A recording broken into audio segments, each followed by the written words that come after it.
Hey guys, welcome back to Storytime Friday. Before we begin, I wanted to come on here for just a minute or two. For anybody who would like to support the show, please go to blodgettshowpodcast.com/support. Appreciate any donations. Thank you in advance. Everything that comes in will basically help towards any improvements with the show. Basically, for future merch, for getting the Storytime volumes published, sending out gift baskets to donors, all that fun stuff. Got lots of things planned, but obviously I need your help to do it. So blodgettshowpodcast.com/support. Definitely appreciate it. Also, feel free to follow us on social media, on Instagram at blodgettshowpodcast. My personal Instagram, TNTruckerChris. You can also find me on TikTok, TNTruckerChris. I believe I'm TNTruckerChris on Facebook as well, and you can follow my personal blog, tntruckerchris.wordpress.com. On that note, again, thank you for hanging out with me this week. Welcome back to Storytime Friday. On with the show.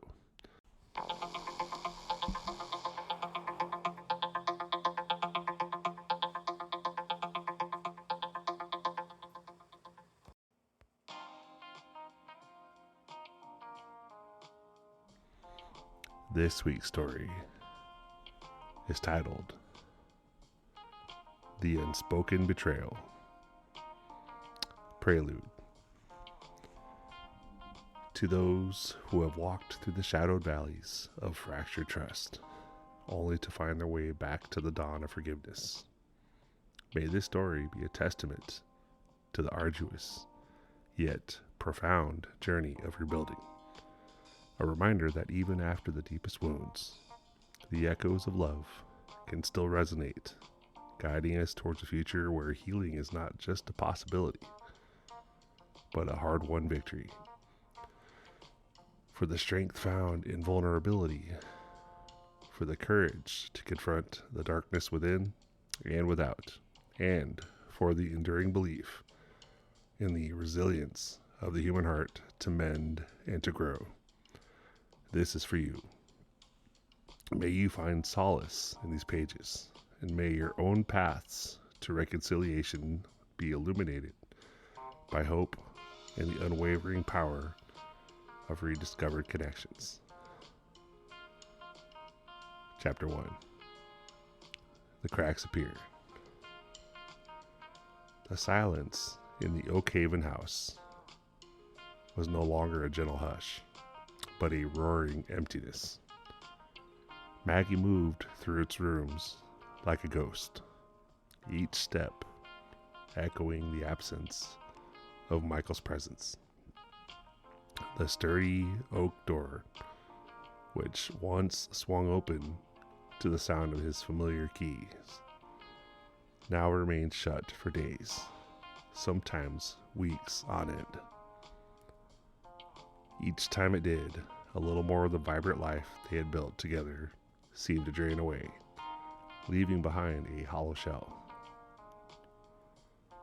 Their home, a testament to years of shared dreams and whispered promises, now felt less like a sanctuary and more like a museum of a life that was rapidly fading. The carefully curated photographs on the mantelpiece, snapshots of laughter in intertwined hands, mocked her with their frozen gaiety. They were relics of a time when their world revolved around each other, a time that felt impossibly distant now. The early years of their marriage, a blur of shared sunsets, and the comforting weight of his arms around her shoulders, had been a symphony of connection. Late-night conversations had flowed effortlessly, weaving a tapestry of understanding and shared aspirations. They had built a life in Oak Haven, brick by loving brick, envisioning a future painted with the same vibrant hues of their present. But the professional demands of Michael's career had gradually begun to overshadow their shared existence. Business trips, initially infrequent and met with a pang of longing, became the norm. They were no longer occasional departures, but extended exiles, leaving Maggie to navigate the vast expanse of days and nights alone.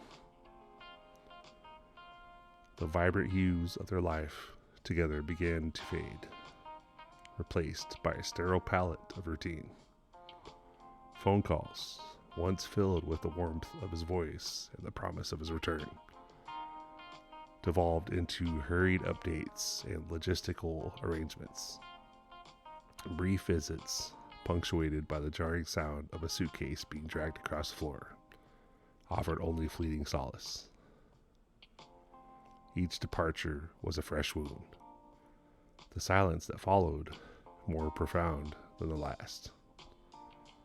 Maggie found herself adrift in a sea of unspoken anxieties, the constant hum of loneliness, a persistent reminder of their growing distance. The comfort she once drew from Michael's presence, a tangible anchor in her life, had transformed into a hollow ache, a phantom limb of a connection that no longer fully existed. She tried to fill the void. She threw herself into her work, a quiet graphic design firm nestled in the heart of Oak Haven. She volunteered at the local animal shelter, the desperate need in the eyes of the abandoned creatures a distraction from the gnawing emptiness within her. She even attempted to reconnect with old friends, but their lives too had moved on, their conversations often circling back to their own partners and families, a stark contrast to Maggie's solitary existence. The easy camaraderie she once shared felt forced, the common ground they once stood upon now seemingly a mile apart. It was during these quiet, solitary evenings, the house amplifying every creak and whisper of the wind, that the silence became a deafening roar. Her unspoken anxieties about their future began to fester, taking root in the fertile soil of her isolation. The house itself seemed to conspire against her, its familiar spaces now imbued with a profound sense of solitude. The kitchen, once a hub of shared meals and animated discussions, felt cavernous when she ate alone. The living room, where they had curled up on the sofa watching movies, now felt vast and impersonal. Even their bedroom, the sanctuary of their shared intimacy, held an unsettling stillness. The empty space beside her in their king-size bed, a constant, cold reminder of his absence. She would lie awake for hours, tracing the patterns in the ceiling, her mind replaying snippets of conversations with Michael, searching for clues, for explanations, for any sign that this growing chasm was not as insurmountable as it felt. The comfort she craved was a primal need, a yearning for connection that gnawed at her from the inside out. It was a hunger for a listening ear, for a shared laugh, for the simple reassurance of another human being's presence. Michael, though he loved her, was a distant star, his light reaching her faintly across an ever-widening expanse. His world was consumed by deadlines and client meetings, by the relentless pursuit of success. And Maggie understood, intellectually, the pressures he faced. But understanding did not fill the ache in her heart. It did not quiet the whispers of doubt that slithered into her thoughts in the dead of night. It did not erase the gnawing fear that the life they had built was slowly and insidiously crumbling. The vulnerability that had settled upon her was a dangerous companion. It was a state of being that left her susceptible, her defenses lowered by the relentless tide of loneliness. The outside world, once a place of shared experiences and vibrant social connections, now felt like a landscape of potential comfort, a tempting escape from the echoing emptiness of her home. She found herself scanning faces in the grocery store, lingering a little bit longer in conversations with acquaintances, her eyes unconsciously searching for a spark of recognition, a flicker of understanding. It was in this state of profound emotional need that the past, with its potent blend of familiarity and unfulfilled longing, began to reassert its influence. The seeds of her future entanglements, sown in the fertile ground of her isolation, were beginning to sprout, unnoticed by the world and largely by herself. The comfort she desperately craved was no longer a distant hope, but a looming temptation, its siren call growing steadily louder with each passing silent day. The echo of empty rooms was beginning to be joined by the whisper of a familiar voice, a voice from a past that was stirring in the quiet corners of her present. The persistent chime of her phone sliced through the afternoon quiet, a sound that had become both a jolt of anticipation and a prelude to disappointment. Maggie picked it up, the familiar glow of the screen illuminating her solitary kitchen. It wasn't Michael. The name that bloomed on the display sent a different kind of warmth through her, a pleasant surprise that nudged aside the usual gray undertones of her days. Roberto. It had been years, an entire lifetime, it felt, since they had last spoken. College felt like a distant country, a land of carefree nights and shared ambitions, a stark contrast to the measured, often lonely landscape of her present. Her fingers, almost of their own volition, swiped to answer. Roberto? Her voice held a note of disbelief, a fragile thread of curiosity. Maggie? Is that really you? His voice deeper now, yet still carrying that easy cadence she remembered. It was like a forgotten melody. It was a sound from a time before Oakhaven, before Michael, before the steady erosion of shared intimacy. It is, she replied, a genuine smile finally gracing her lips. To what do I owe this unexpected pleasure? He chuckled, a warm, rumbling sound. Oh, just thinking about the old days, you know. Saw a documentary about our old stomping grounds, and it got me wondering what happened to the brilliant Maggie Reed, the one who could always or could argue anyone into submission over a half-baked thesis proposal. Maggie laughed, the sound feeling forward and surprisingly liberating. The brilliant Maggie Reed is now largely concerned with the intimate intricacies of project deadlines and the occasional rogue dust bunny. Not quite as exhilarating, I'm afraid. Ah, but you still have that spark, Roberta insisted. I can hear it. So what are you up to these days? Still designing things that make the world a little more beautiful place? They talked for what seemed like hours, or perhaps it was only minutes. Time stretching and contracting in its peculiar way when she was finally engaging in a conversation that wasn't laced with unspoken anxieties. He asked about her work, not just in the perfunctory way Michael sometimes did, but with a genuine interest that made her feel seen. She felt herself recounting small victories, the satisfying click of a design falling into place, the challenging brief that had stretched her creativity. He, in turn, spoke of his work, a successful architectural firm, the demands of clients, the exhilarating rush of seeing a blueprint transform into tangible reality. But it was when he steered the conversation towards their shared past that the real comfort began to unfurl. He remembered details that she had long since tucked away. He recalled the absurdly late-night study sessions fueled by instant coffee and questionable pizza. The shared dreams whispered under the harsh fluorescent lights of the university library.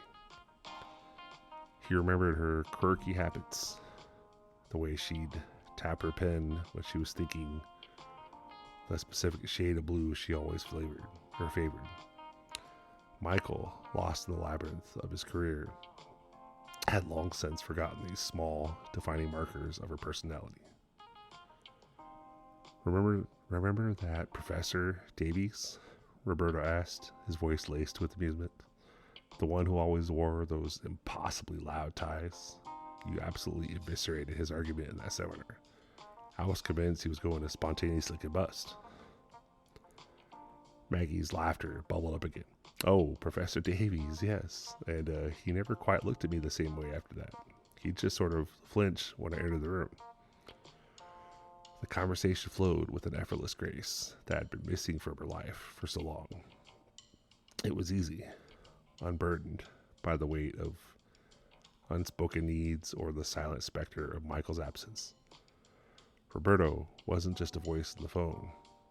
He was a tangible presence, a reminder of a time when connection felt simpler, more readily available. He was an echo from a life that felt both familiar and refreshingly new, a gentle counterpoint to the overwhelming silence of her oak haven home. As their initial conversation wound down, a sense of reluctance settled over Maggie. It was the feeling of a door closing on a warm room, leaving her once again in the cool, quiet air of her present reality. I should let you go, she said, a touch of regret in her voice. Not at all, Robert said quickly. This has been really good. Reminds me of how much I miss these days. And how much I miss talking to you, Maggie. His words hung in the air, innocent enough, yet they landed with a surprising resonance. A direct compliment, a clear expression of missing her, something that felt startlingly absent in her day-to-day interactions with Michael. Yeah, it's been good for me too, Roberto, she admitted. Thank you for calling. Let's not let it be so long next time, okay? He said. Maybe we could actually get together sometime, catch up properly, grab a coffee or something. The invitation, casual and uncomplicated, felt like a lifeline. A chance to step outside the confines of her solitude, to engage with another human being on a level that wasn't dictated by the demands of a distant husband and the echoing emptiness of her home. I like that, she said, the words feeling both tentative and hopeful. I'd like that very much. They exchanged numbers, a simple act that felt charged with a quiet significance. As she hung up the phone, the silence that rushed back didn't feel quite as suffocating. It was still there, a tangible presence, but it was now punctuated by the warmth of a rekindled connection, the memory of a familiar voice, and the promise of shared laughter. Roberto, with his effortless charm and genuine interest, had offered her a sliver of light in the encroaching darkness. He was a familiar face, a comforting presence from a life that was both past and it seemed still capable of offering solace. And in her profound state of loneliness, the comfort, however dangerous it might prove to be, felt like a much-needed respite. The seeds of a new entanglement, subtle and almost imperceptible, had been sown in the fertile ground of her isolation, watered by shared history and the potent, dangerous allure of being truly hurt. The following days were a subtle shift in Maggie's routine. The silence in the house, while still present, no longer held the same crushing weight. The phone, once a harbinger of Michael's brief, often detached communication, now held the potential for a different kind of interaction. She found herself checking her messages with a quiet anticipation, a flutter of something akin to excitement when Robert's name appeared. Their conversations evolved.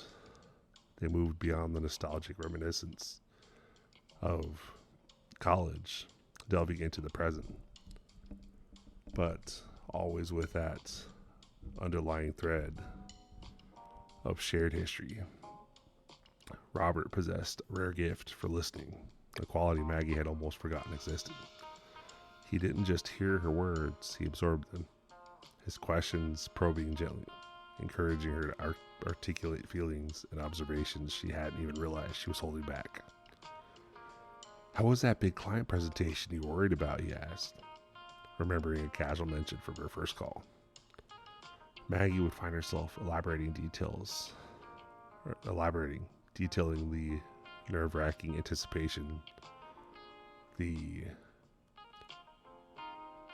quiet triumph of a successful pitch, and Roberto would respond with genuine enthusiasm, not just platitudes, but thoughtful insights.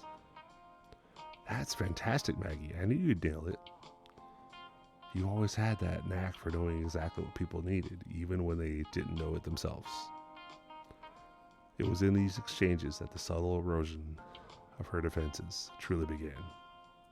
Michael's world, once the center of her universe, had become a distant, flickering image. His calls, when they came, were often brief, punctuated by the background hum of office chatter or the rushed apologies of a man perpetually late for his next appointment. He'd ask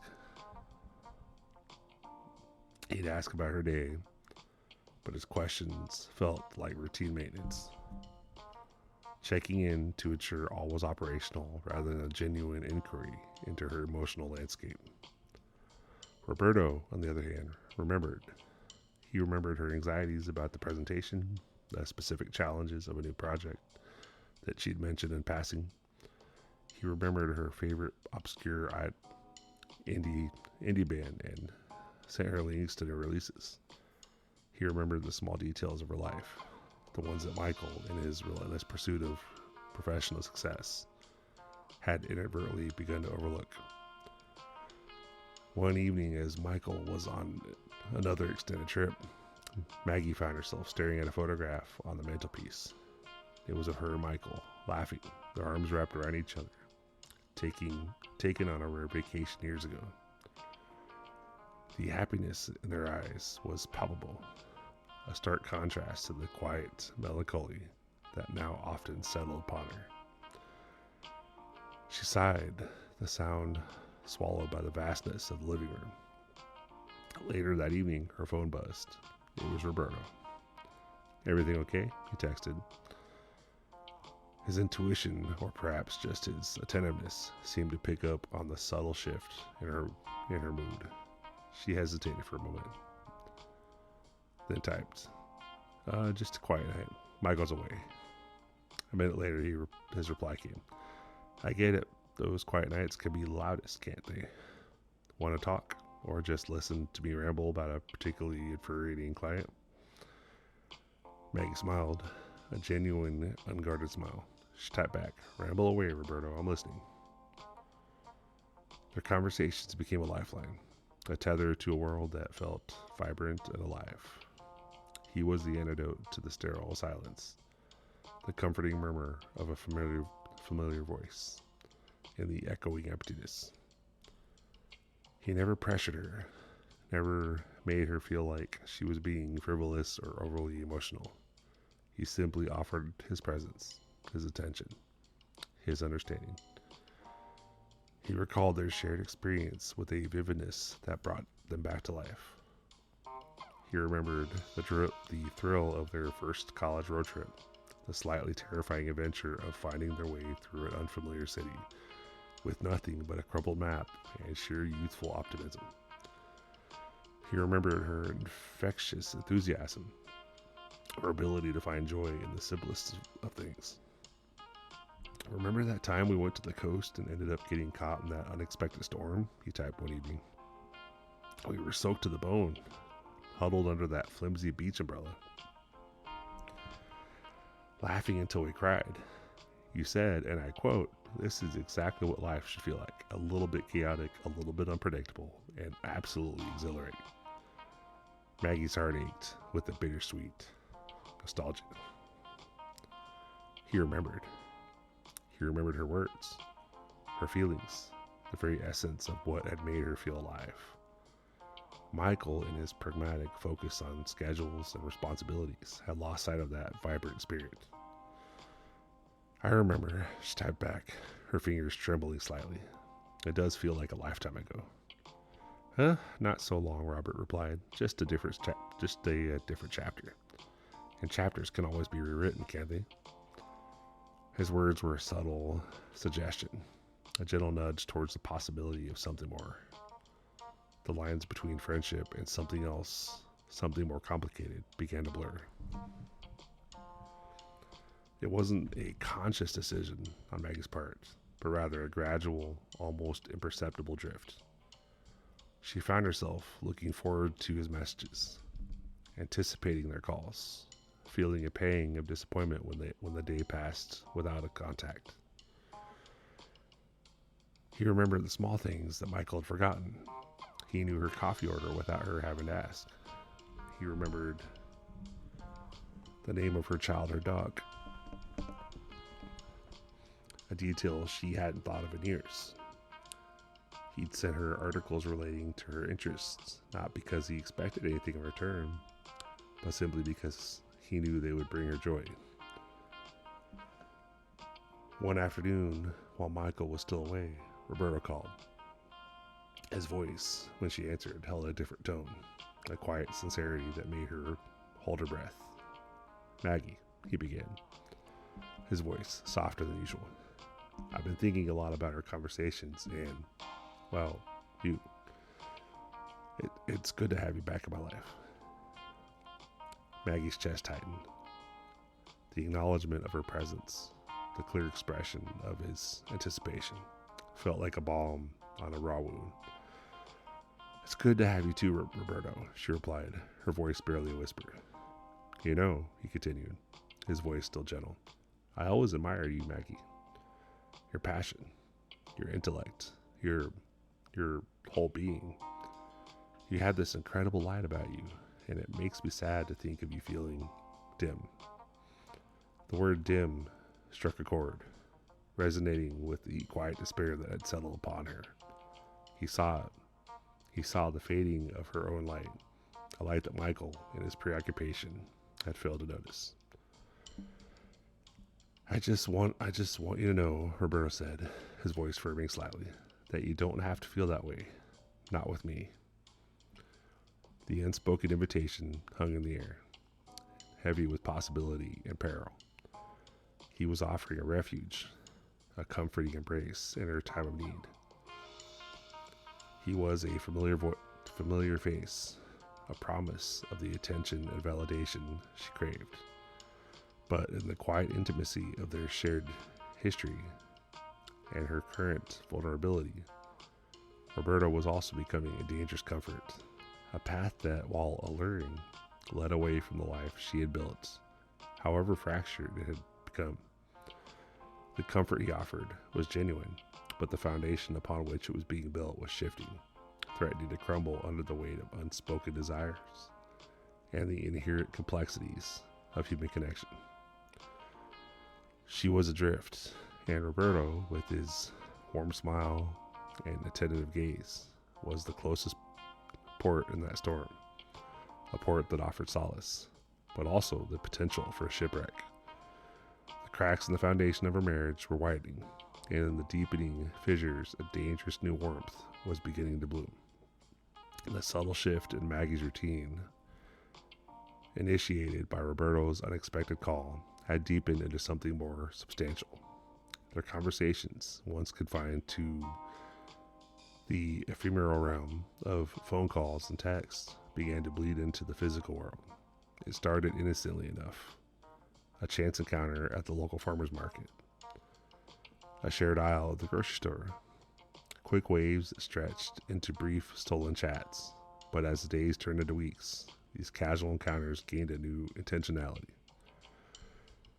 Their meanings still cloaked in the mundane fabric of everyday life. In Oakhaven, grew longer, more frequent. A coffee grab during what Maggie described as a client meeting. A shared lunch that mysteriously coincided with Michael's extended business trips. These weren't clandestine rendezvous in the dramatic sense, but they carried the weight of a secret, a shared understanding that these moments were carved out of her life, separate from that established order. The quiet corners of Oakhaven, once merely backdrops to her solitary existence, became their sanctuary. The park bench under the ancient oak, the hushed aisles of the Independence bookstore, even the secluded alcove in the town library, each became a stage for the unfolding drama of their connection. It was these stolen moments that the true nature of their burgeoning intimacy began to reveal itself. The initial comfort had blossomed into something deeper, something more potent and perilous.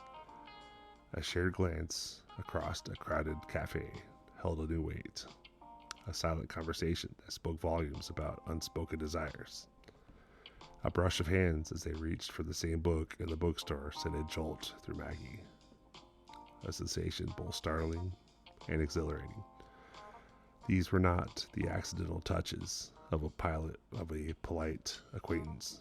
They were charged with a nascent longing, a tentative exploration of boundaries. Maggie found herself confiding in Robert with an ease that both surprised and unnerved her. The grievances she'd long nursed against Michael, the quiet resentments that had festered in the silence of her Oakhaven home, found an outlet in Roberto's attentive ear. She spoke of Michael's perpetual absence, not as a complaint, but as a statement of fact, her voice laced with a weariness that had become her constant companion. She described the hollowness of evenings spent alone, the phantom weight of his presence in the house that felt increasingly like a museum of their former life. He calls, of course, she'd say, swirling the lukewarm coffee in her mug, her gaze fixed on some distant point beyond Roberto's shoulder. He asks about my day, about the house, but it's like he's checking a box, like he's confirming that all systems are still operational. There's no digging, no real inquiry. Roberto would listen, his gaze steady and understanding. He wouldn't interrupt, wouldn't offer platitudes or dismiss her feelings. He simply absorbed her words. His empathy, a palpable force in the small cafe booth. I understand, he'd say softly. His voice, a low rumble that seemed to smooth the fray edges of her emotions. That kind of silence can be deafening. It's like living with a ghost, isn't it?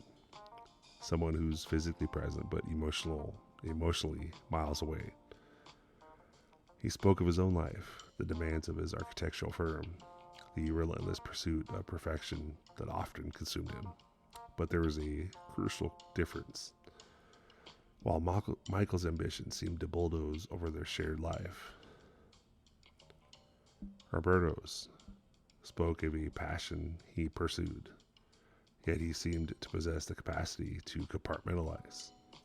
He understood the drive, the ambition, but he also understood the cost.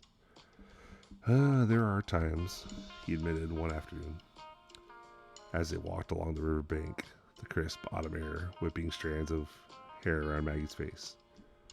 When I look at these projects, these buildings that are supposed to stand for centuries, and I wonder if I'm sacrificing the things that truly matter. The connections, the quiet moments, the people. He paused, his eyes meeting hers, and in that moment, Maggie felt a profound sense of recognition. It's a dangerous balance, isn't it? The pursuit of something tangible, something that earns accolades, versus the intangible richness of a life lived with someone. His words were a revelation, a mirror reflection, or a mirror reflecting the very anxieties that had been gnawing at her. He saw her not just as Michael's wife, or the woman who designed aesthetically pleasing spaces, but as someone wrestling with the fundamental question of how to live a fulfilling life. His empathy was a balm, a gentle hand stroking the raw wound of her isolation. He didn't offer solutions, but he offered something more vital: validation. He made her feel seen, heard, and understood in a way that Michael hadn't in years. The confessions grew more intimate. Maggie found herself sharing not just her marital dissatisfaction, but her own insecurities, the lingering doubts about her own worth that had begun to creep in with the encroaching loneliness. She spoke of the fear that she was becoming invisible, that the vibrant, ambitious woman she once was slowly fading into the background, a muted echo in the grand design of Michael's life. Sometimes I feel like I'm just maintaining, she confessed, her voice barely above a whisper, as they sat in her car, parked on a secluded lane overlooking the rolling Oakhaven Hills. The late afternoon sun cast long shadows, painting the landscapes in hues of gold and amber. You know, maintaining the house, maintaining the facade, but I'm not really living, and I don't know how to get back to that, she said.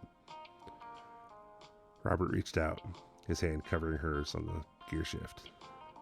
The touch was electric, a silent acknowledgement of the intimacy that had bloomed between them. His thumb gently stroked the back of her hand, a gesture of comfort that sent a tremor through her. "You're not just maintaining, Maggie," he said, his voice low and sincere. You're still there. The spark is still there. It's just been a little dimmed. Perhaps by circumstances. By people who haven't noticed it's there. His words were a caress, a reassurance that chipped away at the edifice of her self-doubt. He made her feel like she was still the brilliant Maggie Reed he remembered from college, not the diminished version that Oakhaven seemed to have cultivated. He saw the woman beneath the veneer of domesticity, the artist yearning for expression, an intellectual hungry for engagement.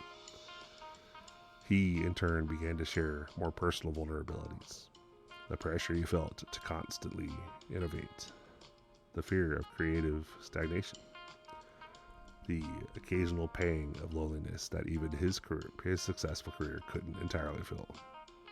He spoke of a past relationship that had ended due to similar pressures, a cautionary tale that hung in the air between them, unspoken but understood. "It's easy to get lost in the pursuit of something," he confessed, his gaze fixed on the distant horizon, the setting sun painting the sky in a fiery spectacle. To convince yourself that external success is the only metric that matters. And then you wake up one day and you realize you've built a magnificent house, but there's no one truly living in it with you. These confessions, woven into the fabric of their increasingly frequent meetings, forged a bond that was both intoxicating and terrifying. The stolen moments became the highlight of Maggie's week, the anticipation of their next encounter, a constant hum beneath the surface of her days. She found herself replaying their conversations, dissecting his words, searching for meaning, for confirmation of her own burgeoning feelings. The temptation was no longer a distant, abstract concept.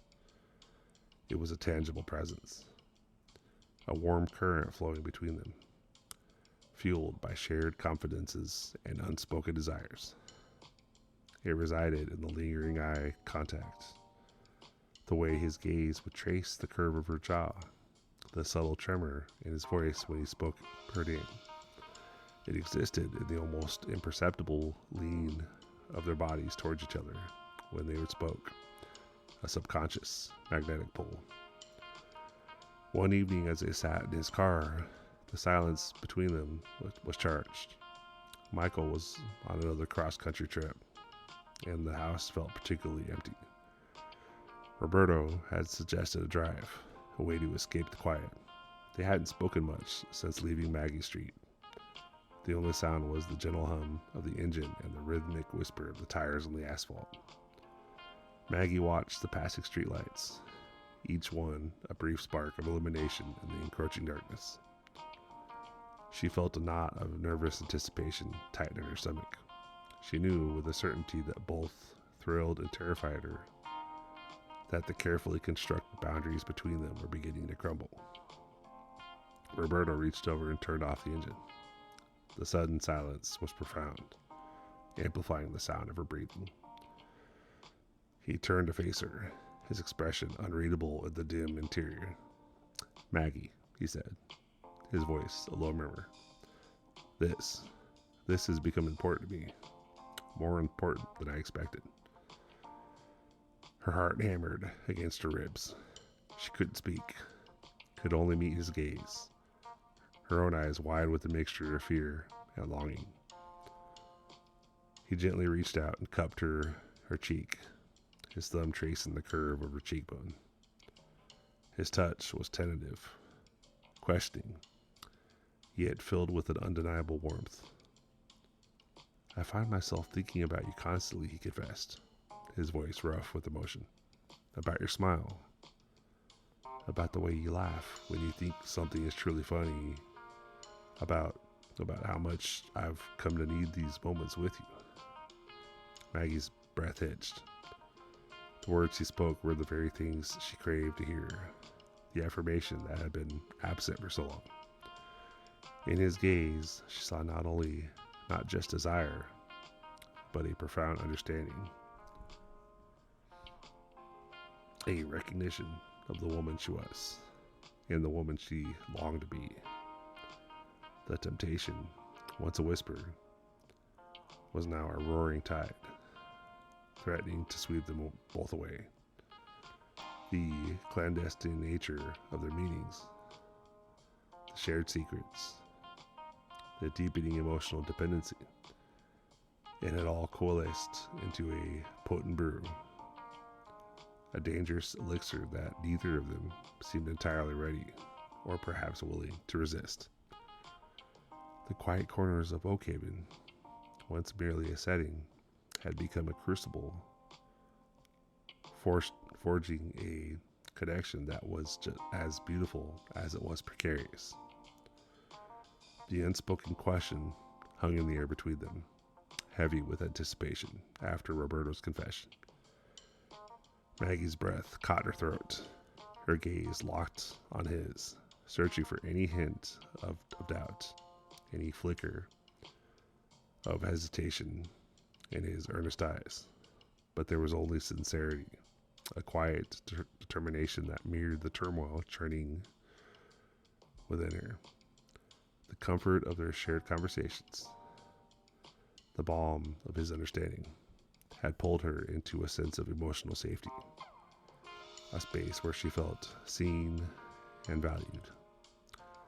Now that safety was being tested, pushed to the precipice of something far more complex, far more dangerous.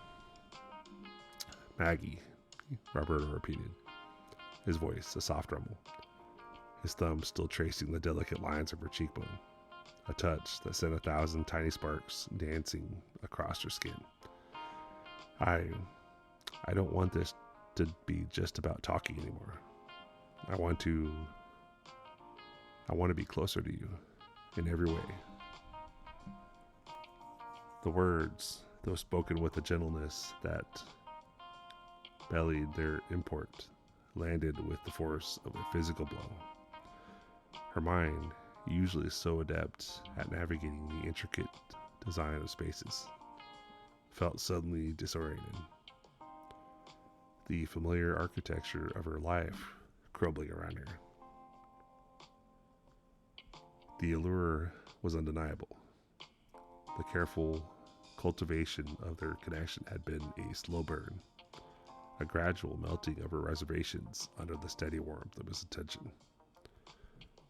He saw her, not the polished hostess, the dutiful wife, or even the talented designer, but Maggie, the woman who harbored secret desires, who yearned for a connection that transcended the mundane. He made her feel alive again, a sensation so potent it was addictive. The thought of stepping across that invisible line, of surrendering to the current that had been pulling them together, was both terrifying and exhilarating. The risk, of course, was immense. Michael, though often physically absent, was a constant presence in her life. His expectations, a subtle but pervasive force. Their marriage, a monument to shared ambition and carefully curated appearances, was not one to be casually dismantled. Yet the hollowness of her days, the quiet desperation that had settled in her bones, made the prospect of continuing as they were feel like a slow, agonizing death. Roberto's proposition, a calculated risk in the shadows, offered an escape, a tantalizing glimpse of a life imbued with passion and genuine connection. "Roberto," she began, her voice barely a whisper, a tremor running through it. She pulled her hand away from his, not out of rejection, but out of a need to create a sliver of space to regain some semblance of control. I don't know if I can." The words felt inadequate, a pale reflection of the maelstrom of emotions raging within her. Her loyalty to Michael, the vows she had made, warred with the undeniable pull she felt towards Roberto. It was a conflict that had been brewing for weeks, a silent battle waged in the quiet corners of her mind, and now it had spilled over into the tangible world. He didn't press her, didn't try to force her hand.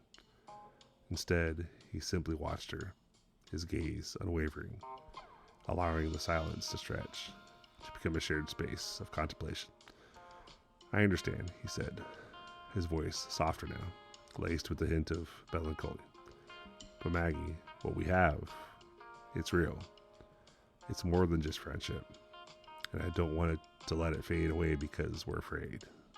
He reached out again, this time his hand resting on her knee, a gentle, grounding pressure. "We don't have to rush anything, but we can't pretend this isn't happening, can we?" His words resonated deeply. They couldn't pretend. The shared glances, the lingering touches, the intimate confessions.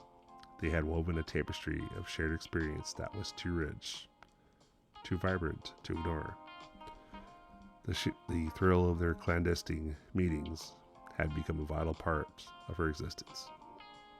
A secret garden where she could escape the sterility, the sterile reality of her married life. Each encounter was a calculated risk, a step further into the unknown. But each step was also a step towards feeling truly alive. Where would we go?" she asked, the question escaping her lips before she could fully censor it. It was a question that acknowledged the shift, that accepted the possibility of a more intimate encounter. Her heart pounded a frantic rhythm against her ribs, a drumbeat of both fear and anticipation. The sheer audacity of the question startled her, but it was a testament to how far she had already strayed from the path that she had once so diligently followed. A slow smile spread across Roberto's face, a genuine, radiant smile that lit up his eyes. "There's a small inn a few towns over," he said, his voice regaining its earlier warmth. "Very discreet. No one would know we were there. We could have a room for the night, or just a few hours, if that's what you're comfortable with." He paused, his gaze searching hers. "No pressure, Maggie. Whatever you want. But I want to be with you without watching the clock, without looking over our shoulders." The image of a secluded inn, a haven from the prying eyes of Oakhaven, flashed through her mind. A place where she could shed the persona of Michael's wife, of the dutiful homemaker, and simply be Maggie with Roberto. The thought was intoxicating. The risks were still present, the potential for exposure a looming threat. But in that moment, the alluring intimacy of being truly seen and desired outweighed her apprehension. The carefully constructed walls of her life were beginning to crumble, brick by brick, under the insistent pressure of her burgeoning feelings for Roberto. "Okay," she whispered, the single word of a surrender, a leap of faith into the unknown. It was a decision made not with her head, but with her heart. A response to an emotional need that had gone unmet for far too long. Roberto's hand tightened slightly on her knee, a silent acknowledgement of her assent, a shared understanding that a new chapter had begun. The thrill of the decision, coupled with a gnawing fear of its consequences, sent a shiver down her spine. She was embarking on a path that promised passion, but also carried the heavy weight of deception. The following week was a blur of heightened anticipation and carefully orchestrated normalcy. Maggie found herself meticulously planning her outings. Her client meetings becoming more elaborate. She told Michael she was meeting with a new fabric supplier on the other side of the county, or attending an architectural lecture that ran late into the evening. Each fib, however small, felt like a betrayal.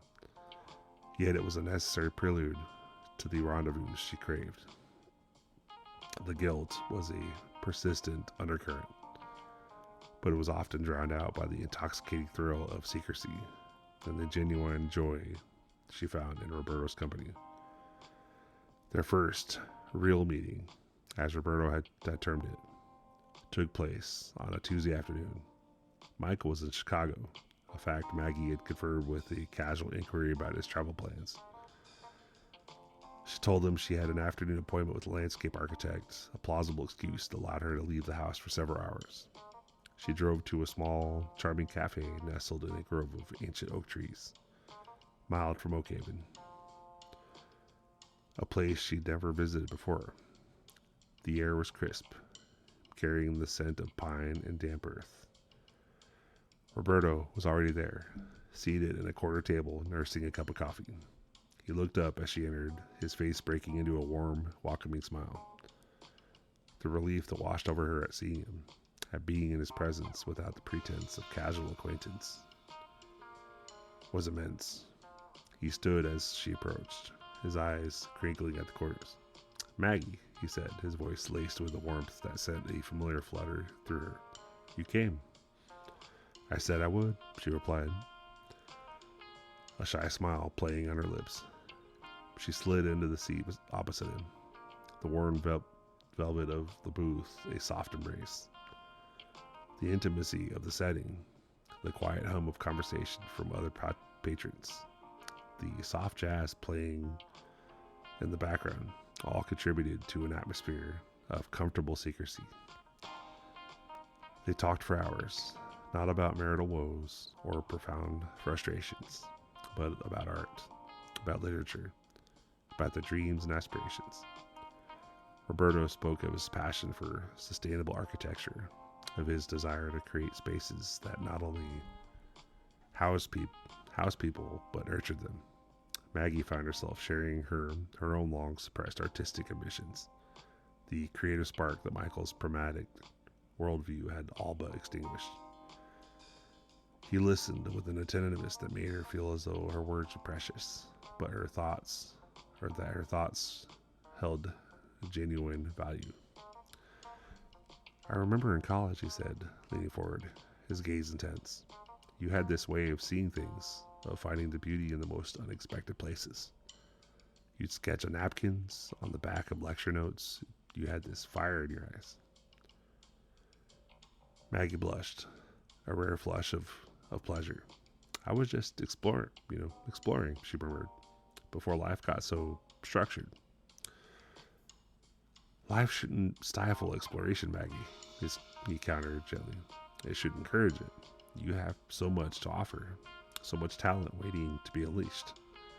His words were a gentle hand, coaxing open the doors to a part of herself she had long kept locked away. As the afternoon wore on, the conversation deepened, shifting from intellectual curiosity to a more personal vulnerability. He spoke of the loneliness that sometimes accompanied his success, the feeling of being adrift in a sea of accolades. Maggie, in turn, confessed her own fear of becoming invisible, of fading into the background of her own life. The emotional intimacy they shared was a powerful aphrodisiac, a prelude to the physical intimacy that now felt not just possible, but inevitable. When he reached across the table, his hand covering hers, her breath hitched. His touch was electric, a silent testament to the growing connection between them. He didn't say anything, but his gaze spoke volumes, a mixture of desire, tenderness, and a profound understanding. Maggie didn't pull away. Instead, she intertwined her fingers with his, a silent acknowledgement of her willingness to step further into this uncharted territory. The cafe, with its air of quiet respectability, suddenly felt like a fragile shield, protecting them from the consequences of their burgeoning feelings. I don't want this to end, she whispered, her voice barely audible. Neither do I, Roberto replied, his thumb stroking the back of her hand. There's a place not far from here, a small inn. We could have a room for a couple hours, just be together, without the rush, without the worry. The offer hung in the air, a potent temptation. Maggie's mind raced, conjuring images of a secluded room, of stolen moments of intimacy. The risks were glaringly obvious. The potential for heartbreak, for ruin, was immense. But the thought of continuing to live with the quiet ache of loneliness, of denying herself the connection she was so desperately craved, felt like a greater risk. The emotional affair had irrevocably shifted, and she found herself drawn into its magnetic pull. The allure of Roberto's attention, a powerful force overriding her reservations. Okay, she said, her voice a little stronger this time, a mixture of apprehension and resolve.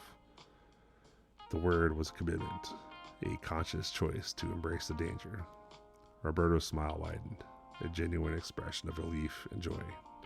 He squeezed her hand, a silent promise of shared experience. The drive to the inn was a symphony of nervous anticipation and burgeoning desire. They spoke little, the silence between them charged with unspoken emotions. The inn, a charming stone building set amidst rolling hills, was indeed discreet. Its seclusions was its greatest asset, offering a sanctuary from the prying eyes of their ordinary lives. Roberto had booked a room under a different name, a small but elegant space with a fireplace and a large window overlooking a tranquil garden. As the door closed behind them, shutting out the outside world, a profound sense of intimacy settled over them. The carefully constructed walls of propriety began to dissolve, replaced by the raw intensity of their connection. Roberto turned to her, his gaze soft, questioning. He reached out, his hands gently cupping her face, his thumbs tracing the curves of her cheekbones. "Maggie," he murmured, his voice rough with emotion. "I've wanted this for so long." Maggie leaned into his touch, her eyes closing as a wave of pure sensation washed over her. The years of unspoken longing, of quiet desperation, seemed to melt away under the warmth of his gaze, the tenderness of his touch. This was more than just a physical encounter. It was a culmination of weeks of emotional intimacy, a deepening of the bond they had forged in stolen moments and shared confidences. He kissed her then, a kiss that was both gentle and passionate, a silent affirmation of their shared desires. It was a kiss that spoke a longing fulfilled of a connection that had finally found its physical expression. Maggie responded with an eagerness that surprised even herself, her hands finding their way to his hair, pulling him closer. The world outside the room, with its complexities and its dangers, faded into insignificance. In that moment, there was only the two of them, caught in the intoxicating embrace of a love that had bloomed in the shadows. A love that was both exhilarating and terrifying in its intensity. The hours that followed were a blur of whispered confessions, tender touches, and the overwhelming sensation of finally being seen, truly seen, by another person. They explored each other with a gentleness born of genuine affection, their bodies communicating a language that transcended words. It was a dance of vulnerability and desire, each movement a testament to the emotional depth of their connection. Maggie found herself shedding the layers of apprehension, surrendering to the moment, to the man who had managed to reignite a spark within her that she had believed long extinguished. As the afternoon sun began its descent, casting long shadows across the room, a sense of quiet contentment settled over them. They lay intertwined, the warmth of their bodies a comfort presence. The reality of their situation, the risks they had taken, began to seep back in, but it was softened by the profound sense of connection they had shared. "We can't let this be just a moment, Maggie," Roberto said, his voice a low murmur against her hair. "This is important." Maggie nodded, her heart heavy with the knowledge of the path that they had chosen. "I know," she whispered, "but Michael..." Roberto pulled her closer. "We'll figure it out together. We'll be careful, but we can't go back to how things were." And in that moment, nestled in the quiet intimacy of the inn, Maggie knew that he was right. The cracks that had appeared in the foundations of her life had widened into chasms. The calculated risks had been taken, and there was no turning back. The shadows of Oakhaven now held a secret, a shared experience that had irrevocably altered the course of her life. The allure of Roberto's attention, the thrill of their clandestine encounters, had become more than just a fleeting escape. It had become a dangerous, intoxicating reality. The quiet hum of the dishwasher, a familiar rhythm in the expansive kitchen, did little to fill the silence that had become the defining characteristics of Maggie's days. Michael, as always, was away. This time, a conference in Singapore, a whirlwind of business that promised lucrative deals and further accolades for his burgeoning career. She'd kissed his cheek goodbye at the airport, a practiced gesture of affection that felt increasingly hollow. His hurried promises of bringing back a trinket, a small token of his thinking of her, were met with her equally practiced smile, a smile that rarely reached her eyes anymore. The house, once a sanctuary of shared dreams and ambitious plans, now felt like a gilded cage, its spacious rooms echoing with her own solitude. The carefully curated decor, the elegant furnishings, all spoke of a life of comfort and success. but it was life lived largely alone. Maggie traced the rim of her coffee mug, the porcelain, against her fingertips. The morning sunlight, usually a welcome visitor, now seemed to illuminate the dust motes dancing in the air, a visual metaphor for the intangible emptiness that had settled within her. Michael's absence wasn't new. His career had always demanded a significant portion of his time and attention, a fact she'd embraced in the early years of their marriage. She'd been proud of his ambition, his relentless drive to success. She'd seen it as a shared venture, a testament to their partnership.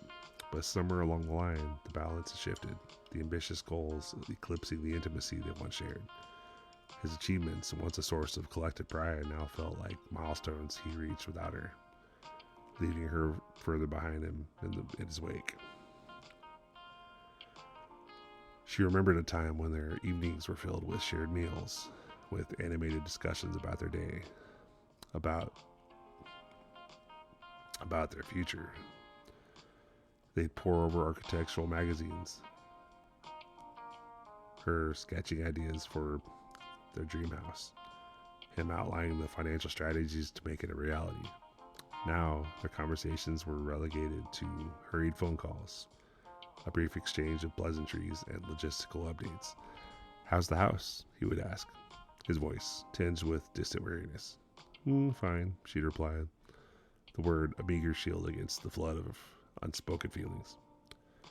She longed to tell him about the frustrated meeting with the fabric supplier, about the lingering doubts she had about the master bedroom design, about the gnawing loneliness that seemed to seep into the very walls of their home. But their conversations, those intimate sharing of vulnerabilities, felt like relics of a bygone era, casualties of his demanding schedule and her own growing reticence.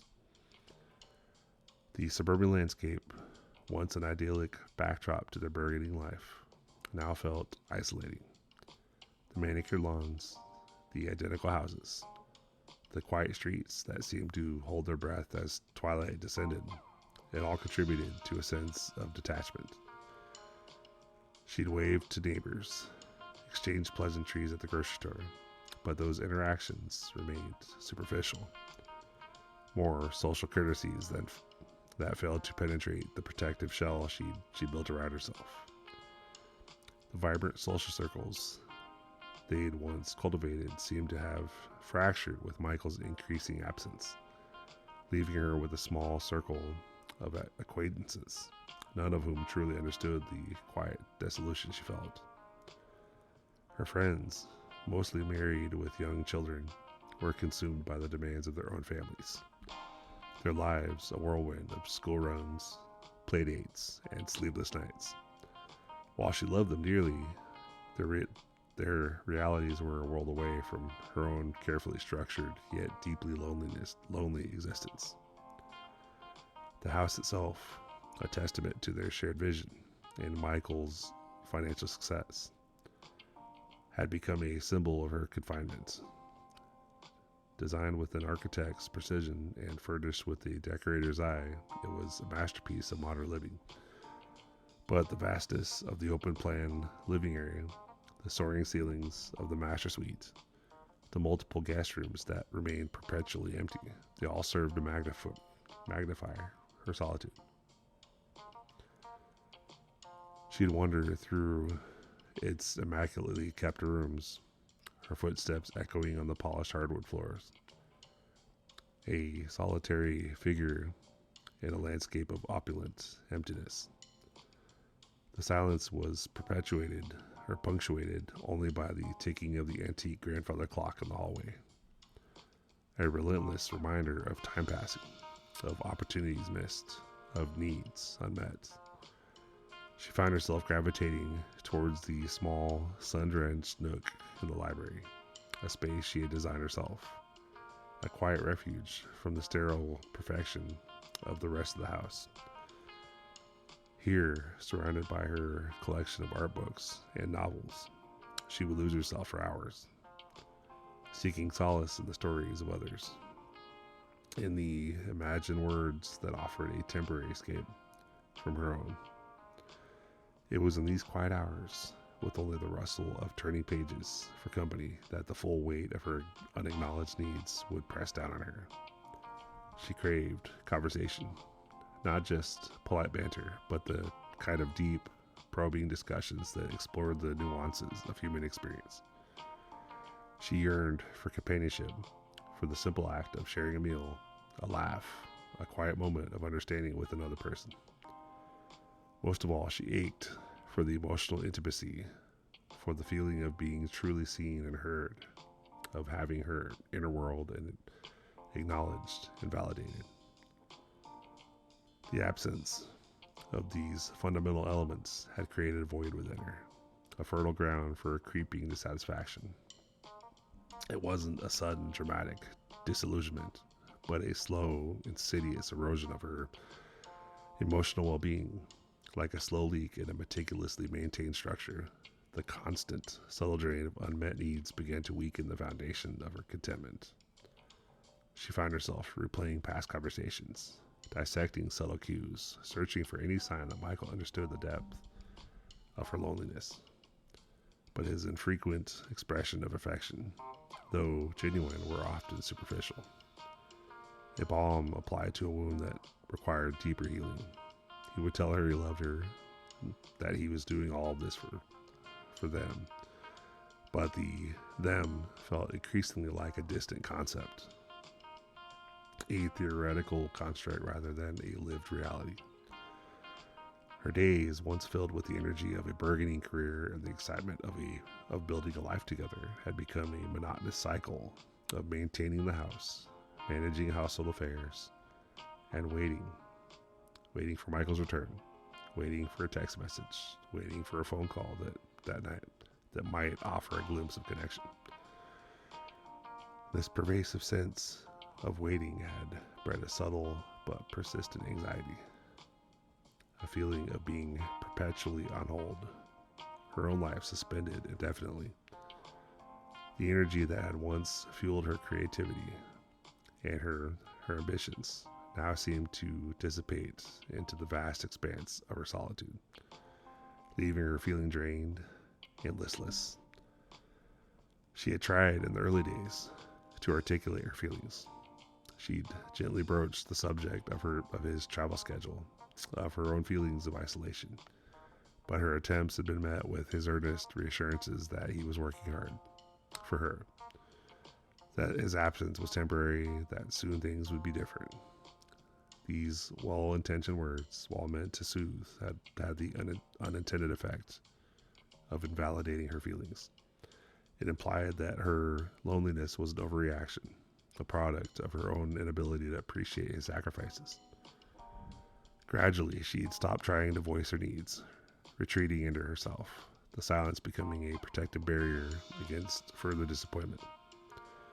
The carefully constructed facade of their perfect suburban life, the meticulously maintained home, the appearances of marital bliss, they all began to feel like a thin veneer over a growing chasm. Beneath the surface of polished perfection, a quiet desperation was taking root.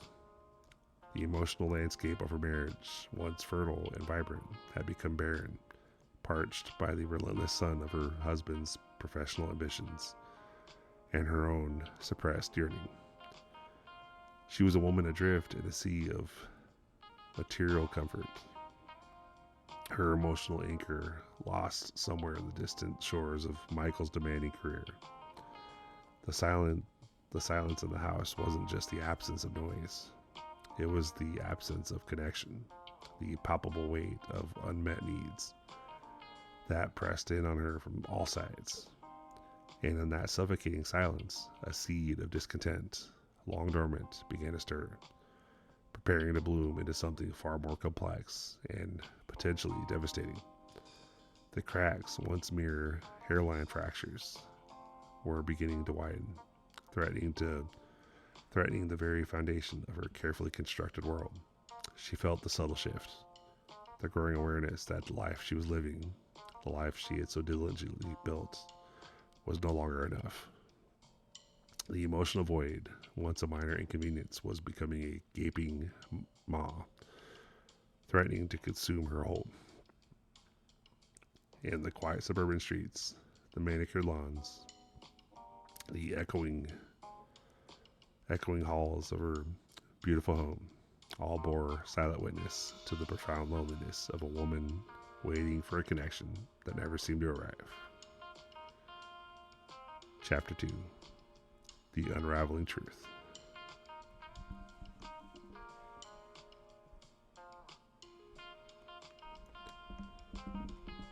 Chapter 2: The Unraveling Truth.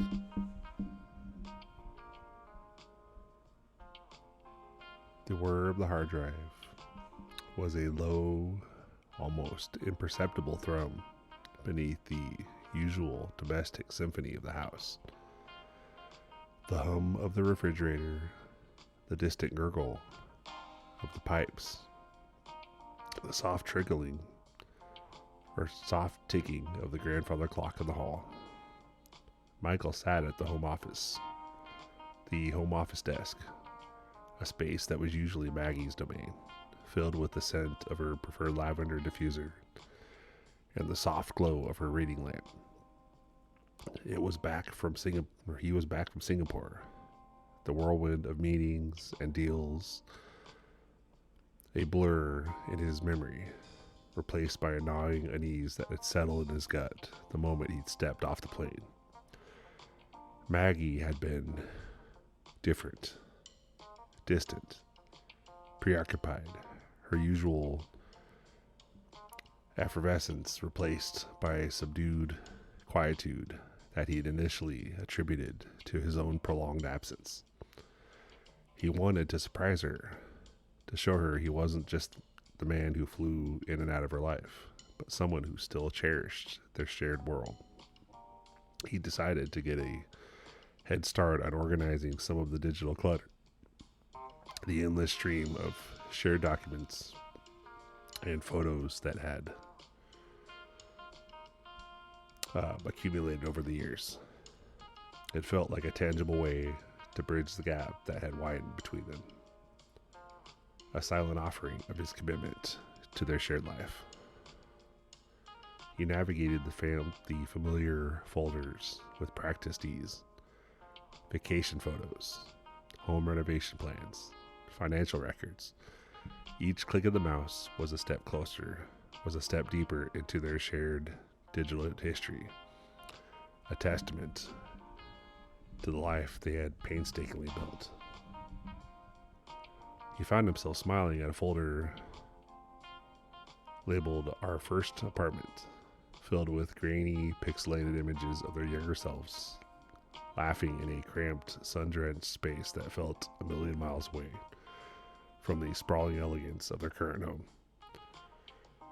He remembered the optimism, the boundless energy of those early days, the sheer belief that they could conquer anything. It was a comforting balm to the unsettling feeling that had been lurking at the edges of his consciousness.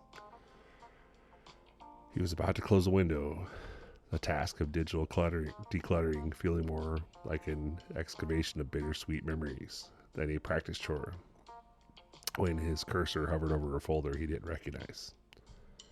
It was tucked away, almost as an afterthought, on the C drive, not within the neatly organized shared documents folder, but lurking in the digital undergrowth. The name was innocuous enough, a string of characters that offered no hint of its contents. Archive 0712. Curiosity, a trait he usually channeled into his business dealings, pricked at him. He clicked. The folder opened, revealing a series of subfolders, each dated chronologically. His brow furrowed. This wasn't like Maggie, who was meticulously organized in her digital life. Everything categorized and labeled with an almost obsessive precision. He clicked on the earliest subfolder. Inside, a list of files appeared, all bearing the .eml extension, email files. He'd never seen Maggie save individual emails like this, especially not in such a seemingly random location. Most of their correspondence was handled through their webmail accounts, accessible from any device. This felt deliberate, secretive. He clicked on one of the files. The email client application, a program he rarely used, flickered to life. Its stark interface, a contrast to the visual warmth of their home. The sender's address was one he didn't immediately recognize. The subject line, however, sent a jolt through him. Thinking of you. It was dated over a year ago, a time when he'd been particularly immersed in a high-stakes merger, spending weeks out of the country. He began to read. The words blurred at first, his mind struggling to process the casual intimacy, the shared jokes, the affectionate tone. It was Maggie, undoubtedly. Her voice, unmistakably even in text. But the recipient, who was Roberto? He scanned down, his breath catching in his throat. The email spoke of shared anxieties, of a difficult conversation with Michael, of a yearning for something more. He scrolled further, his fingers moving with an almost involuntary urgency. Then he found it. A reply from Roberto. The email was longer, more detailed. It spoke of his own complicated life, of his wife, of his children. It spoke of a growing attachment, of the blurring lines of friendship, and something else. And then a sentence that struck Michael like a physical blow. I know this is difficult, Maggie, but you need to focus on your marriage. You need to work on what you have with Michael. Michael's breath hitched. His vision swam. The words on the screen morphing into an illegible kaleidoscope. He clicked on another email, then another. The narrative unfolded with a horrifying clarity. A digital diary of betrayal. Maggie's emails were filled with a raw desperation he'd never witnessed. She wrote of feeling unseen, unheard, unloved. She poured out her loneliness, her frustrations, her desire for a connection that she felt was missing in her life. She pleaded with Roberto to leave his wife, to be with her. She spoke of sleepless nights, of tears shed in the quiet solitude of their beautiful home. And Roberto's responses, they were a masterclass innovation in carefully worded reassurances that never quite committed. He acknowledged her pain, validated her feelings, but always circled back to the insurmountable obstacles, the existing commitments, the impossibility of a future together. He suggested counseling. He encouraged her to communicate with Michael. He offered platitudes that did little to address the core of her distress. He was an architect of hope, building castles in the air while firmly planting his feet on solid ground, a ground that did not include Maggie. Michael scrolled through more emails, each one a fresh stab to his heart. He saw the progression, the desperate hope, slowly giving way to a weary resignation.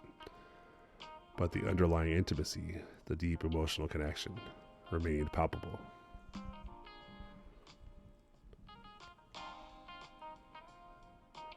He saw references to shared secrets, to clandestine meetings, to whispered conversations. It wasn't just an emotional affair. The implications were far more tangible. He found himself searching for dates, for times, cross-referencing them with his own travel schedule, with his absences. The pattern was sickeningly clear. While he was away, building their future, she had been elsewhere, forging a connection that threatened to unravel anything he believed to be true. The home office, once a symbol of their shared aspirations, now felt like a sterile interrogation room. A scent of lavender, usually a comforting aroma, now seemed cloying, suffocating. He looked around the room at the expensive stationery, the leather-bound planner, the framed photograph of him and Maggie smiling on the bench, their arms around each other.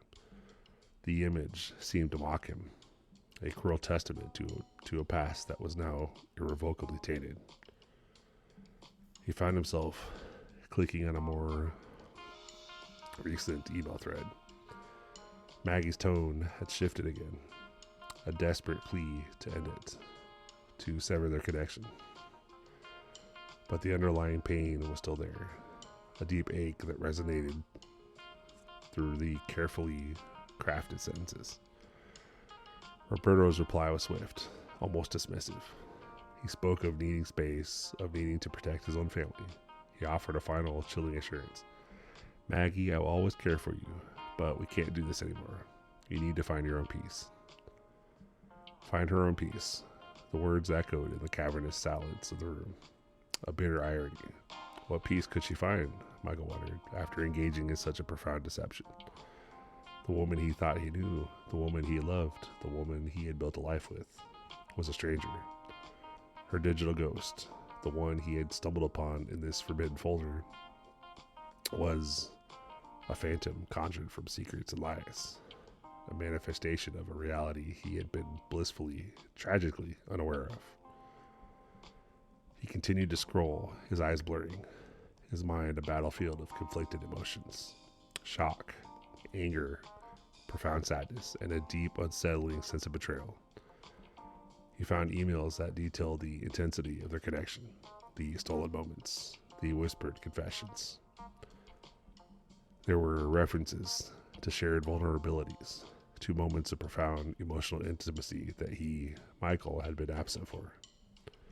He saw Maggie's deep-seated unhappiness laid bare, her pleas for connection, her longing for something more than the comfortable, solitary life she'd been leading. He found himself rereading certain passages, trying to reconcile the woman who had written these words with the wife he had left behind. The Maggie who wrote of a feeling of void, of yearning for a passion that was missing, of feeling adrift in her own life. It was a stark contrast to the composed, self-possessed woman he had married. He realized with a sickening jolt that her quietude, her distance, hadn't been about her absence, or about his absences, but about the weight of her own secrets, the burden of a life lived in parallel. He found emails that spoke of Roberto's careful boundaries, his insistence on discretion, his repeated pronouncements that he would never leave his wife and children. It was a narrative of Maggie's unrequited yearning, her desperate hope that he would, against all odds, choose her. His evasive responses, his carefully chosen words of caution and advice, were a constant source of frustration for her. Yet she continued to confide in him, to pour her heart out into the digital ether. Michael's fingers trembled as he clicked on another email. This one was for Maggie, sent just a few weeks ago, a time when he'd been home for a brief respite between trips. Her words were filled with a weary resignation. I know you're right, Robert. She wrote, I can't keep living like this. It's destroying me. I need to let go. I need to try to find my way back. It was a poignant farewell, a digital elegy to a forbidden love. But it also confirmed the duration of and the depth of the affair. It wasn't a fleeting infatuation. It was a sustained, deeply emotional entanglement that had spanned years, interwoven with the fabric of their marriage. He found a final batch of emails from Roberto, dating even more recently. His tone was one of finality, a clear severing of ties. Maggie, I wish you all the best, he wrote. I hope you can find peace and happiness, but this is goodbye, for both our sakes. There was a chilling detachment in his words, a complete disregard for the emotional wreckage he was leaving behind. He had extracted himself from the situation, leaving Maggie to navigate the consequences alone. Michael leaned back in the chair, his body rigid, his mind a chaotic storm. The digital ghost of Maggie's affair, revealed in these hidden files, had materialized in the quiet, of their home office, shattering the carefully constructed reality he had inhabited. The silence of the house, once a source of his own quiet introspection, was now a deafening roar, amplifying the deafening silence of her betrayal. He looked at the photograph of them on the desk again. The smiles felt like a lie. The intertwined arms, a performance. He had been so focused on building their future, on providing for her, that he had failed to see the cracks forming the foundation of their present. He had been so consumed by his own ambitions, by the demands of his career, that he had allowed a stranger to become the confidant, the emotional anchor for the woman he loved. The digital trail was stark, undeniable, a roadmap of his wife's secret life, a life lived in the shadows of his own perceived success. The truth, unvarnished and brutal, lay before him on the screen, a testament to a betrayal that went deeper than he could have ever imagined. He felt a profound sense of disorientation, as if the ground beneath his feet had dissolved, leaving him suspended in a terrifying void. The man who had returned from Singapore, seeking to reconnect, had instead stumbled upon a truth that threatened to sever every tie that bound him to the woman he thought he knew. The air in Oakhaven, usually a gentle symphony of suburban calm, the rhythmic sweep of sprinklers, the distant laughter of children, the occasional chirp of a bird, had, for Michael, become suffocating silence. It was a silence that pressed in on him, heavy with unspoken accusations, a stark contrast to the digital cacophony he had just escaped. He replayed the emails, the raw ache in his chest, a constant throat. Maggie's words, her vulnerability, her yearning laid bare for a stranger. Roberto's carefully crafted evasions, his calculated reassurances that always led back to the safety of his existing life, the tapestry of their shared existence, meticulously woven over the years, now felt like a fragile facade, its threads frayed and broken.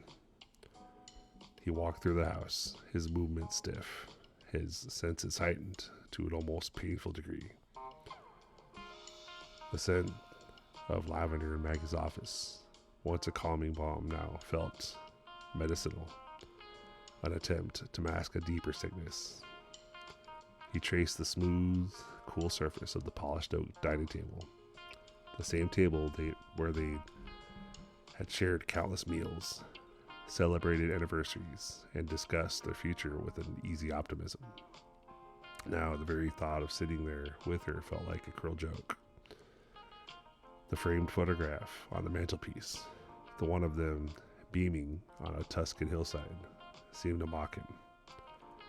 A frozen moment of a happiness that now felt like a meticulously staged lie. He found her in the sunroom, a space designed for quiet contemplation, bathed in the golden light of late afternoon. She was reading, a book open in her lap, her profile serene, almost ethereal. The soft fabric of her dress draped elegantly over her shoulders, the gentle rise and fall of her chest, a picture of a peaceful domesticity. It was a vision that, just hours ago, he would have found comforting, a testament to the life they built. Now it was a performance, a carefully constructed illusion. He cleared his throat, the sound unnervingly loud in the hushed room. Maggie's head turned, a faint, almost imperceptible flicker of surprise crossing her features before settling into her usual calm composure.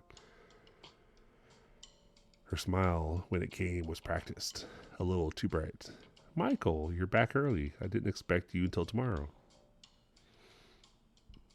He didn't return the smile. He walked further into the room, his gaze fixed on her, searching for any hint of the woman he thought he knew, any flicker of the guilt he expected to see.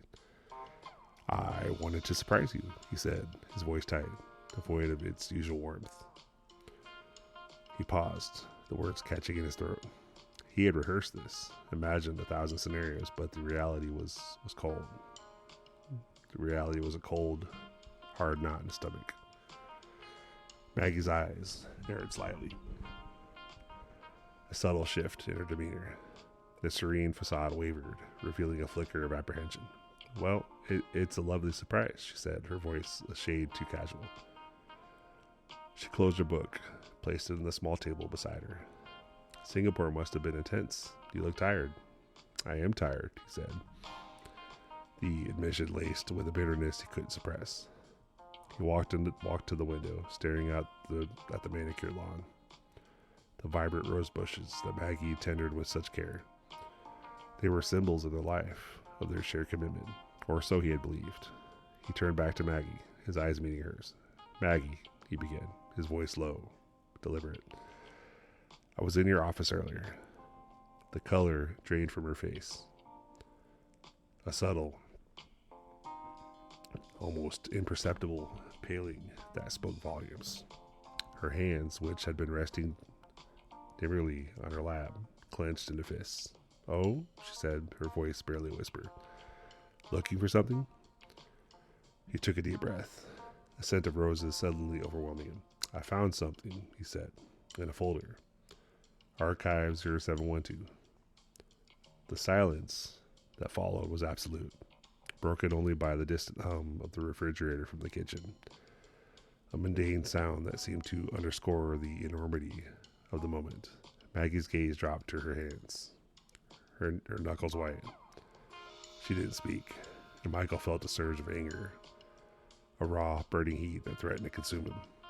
Who is Roberto, Maggie?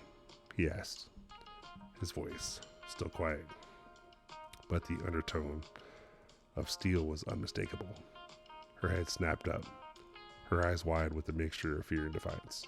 Roberto? I don't know anyone by that name. Her voice trembled, betraying the lie. Don't lie to me, Maggie, Michael said, his voice hardening. He walked towards her, stopping a few feet away.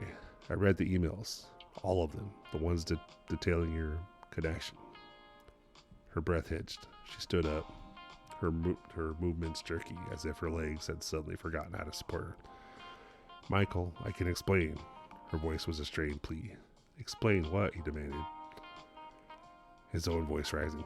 Explain how you've been pouring your heart out to another man for years.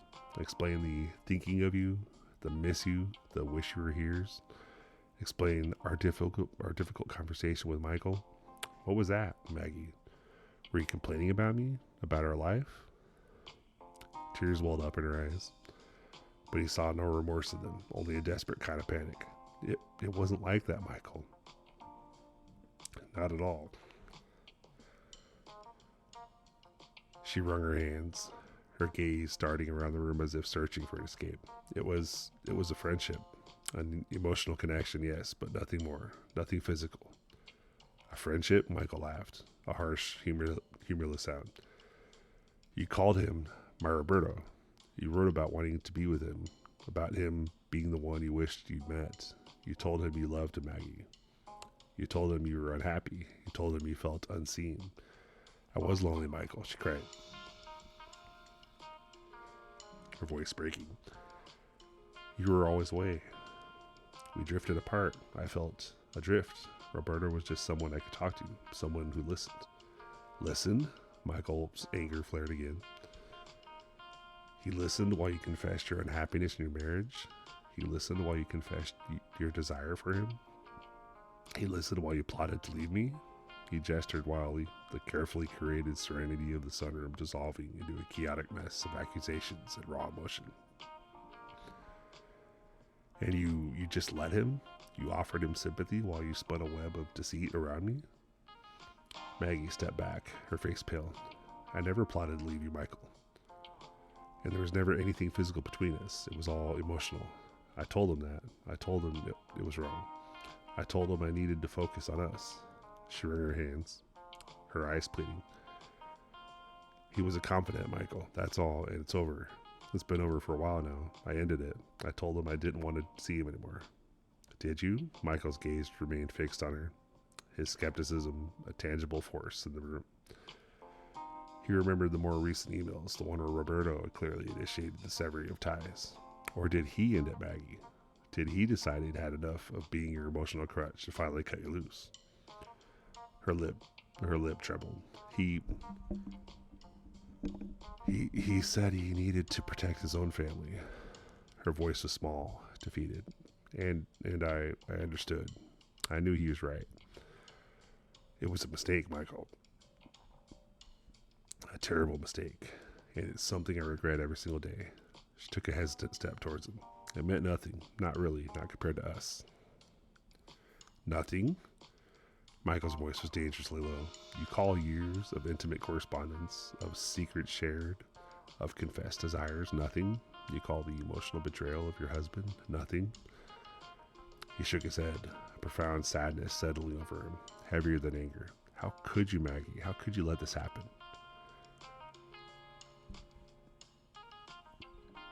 I don't know, she sobbed, tears streaming down her face.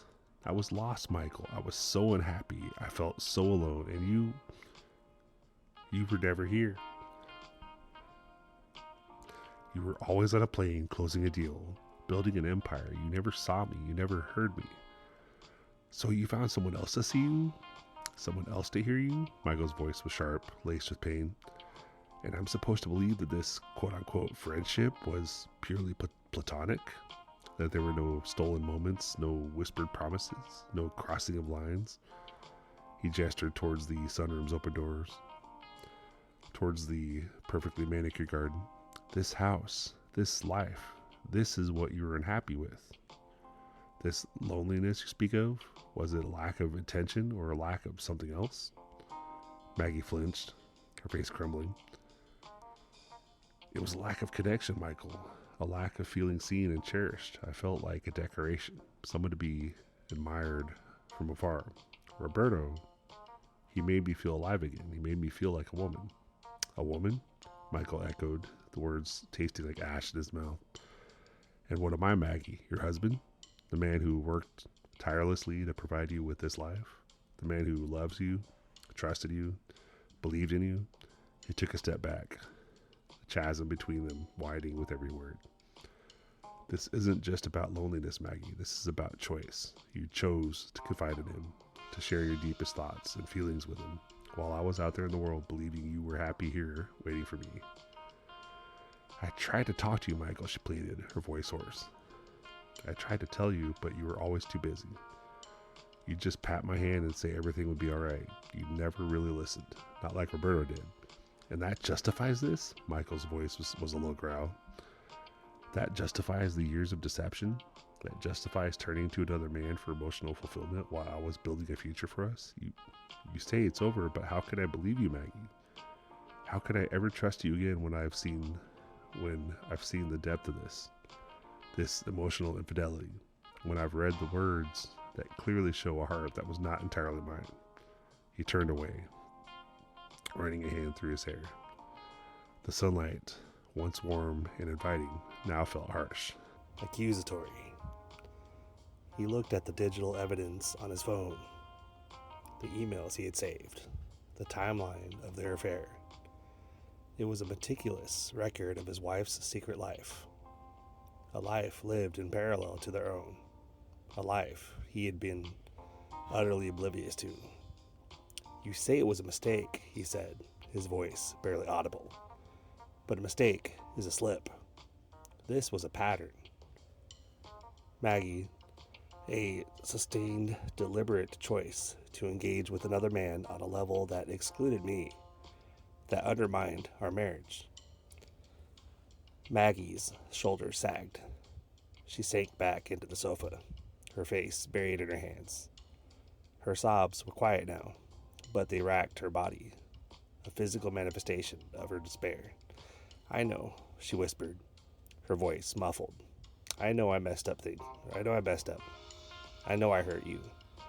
I don't expect you to forgive me, but I'm telling you the truth. It was never physical. It was never about leaving you. It was about my own unhappiness, and I don't know how else to cope. Unhappiness? Michael repeated. the word hollow. So you found solace in another man's words, another man's understanding. While I was out there working, providing, believing we were a team, you were confiding in Roberto. You were seeking validation from him. You were building a connection with him that I was shut out of. He walked to the doorway, his gaze sweeping over the sunroom, over Maggie, a stranger in her own home. This is betrayal, Maggie.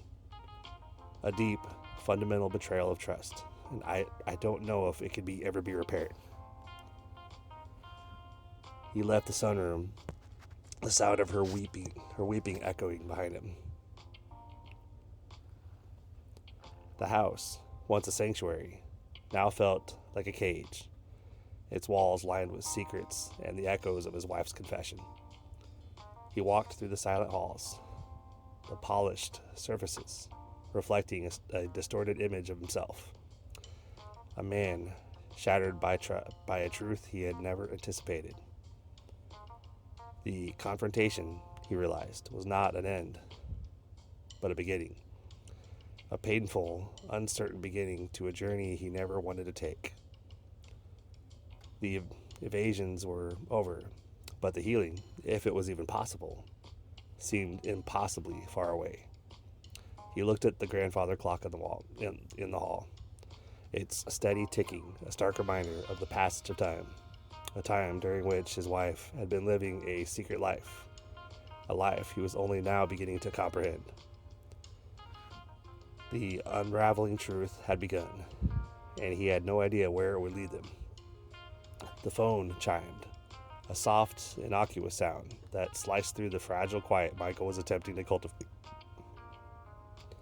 He didn't flinch, but his stomach tightened. A familiar coil of dread tightening with each subsequent ring. Maggie was in the kitchen, the clatter of dishes a deliberate, almost defiant counterpoint to the electronic intrusion.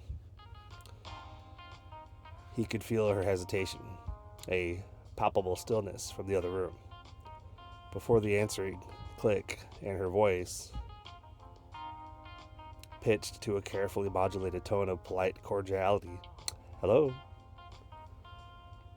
Michael remained seated at the dining room table, his gaze fixed on the grain of the polished wood, the very surface that had once witnessed their shared dreams.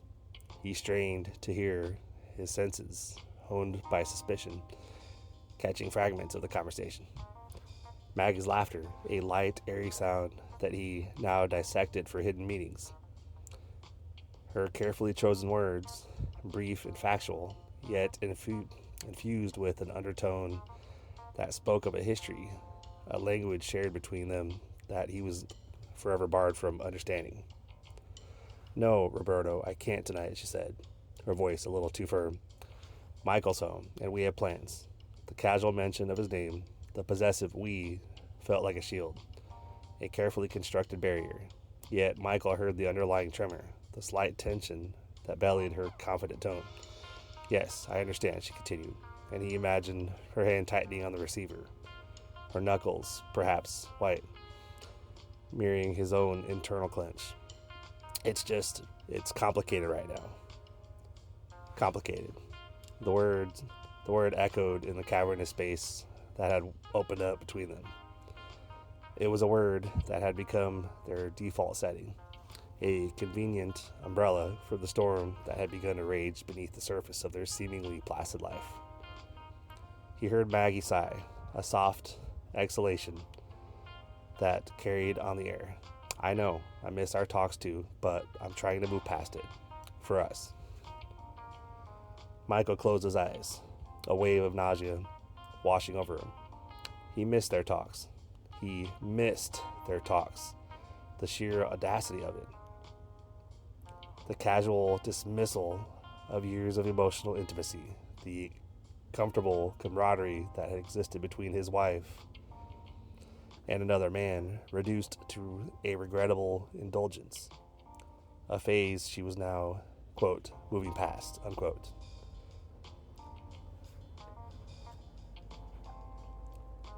He could picture Roberto on the other end of the line, his voice, no doubt, smooth and reassuring, a stark contrast to the raw vulnerability Michael had seen in the emails. He imagined Roberto's subtle probing, his skillful navigation around Maggie's defenses, his innate ability to elicit the very emotions she claimed to be trying to suppress. "I have to go, Roberto," Maggie said, her voice firmer this time, a note of finality entering her tone. "Please don't call again when Michael's here. It's not fair to either of us." There was a beat of silence, a pause, pregnant with unspoken words, a moment where the shared history hung heavy in the air. Then, with a click, the line went dead. Michael heard Maggie return to the kitchen, the sounds of her movements slightly more agitated now. The clinking of glasses, the scraping of a chair.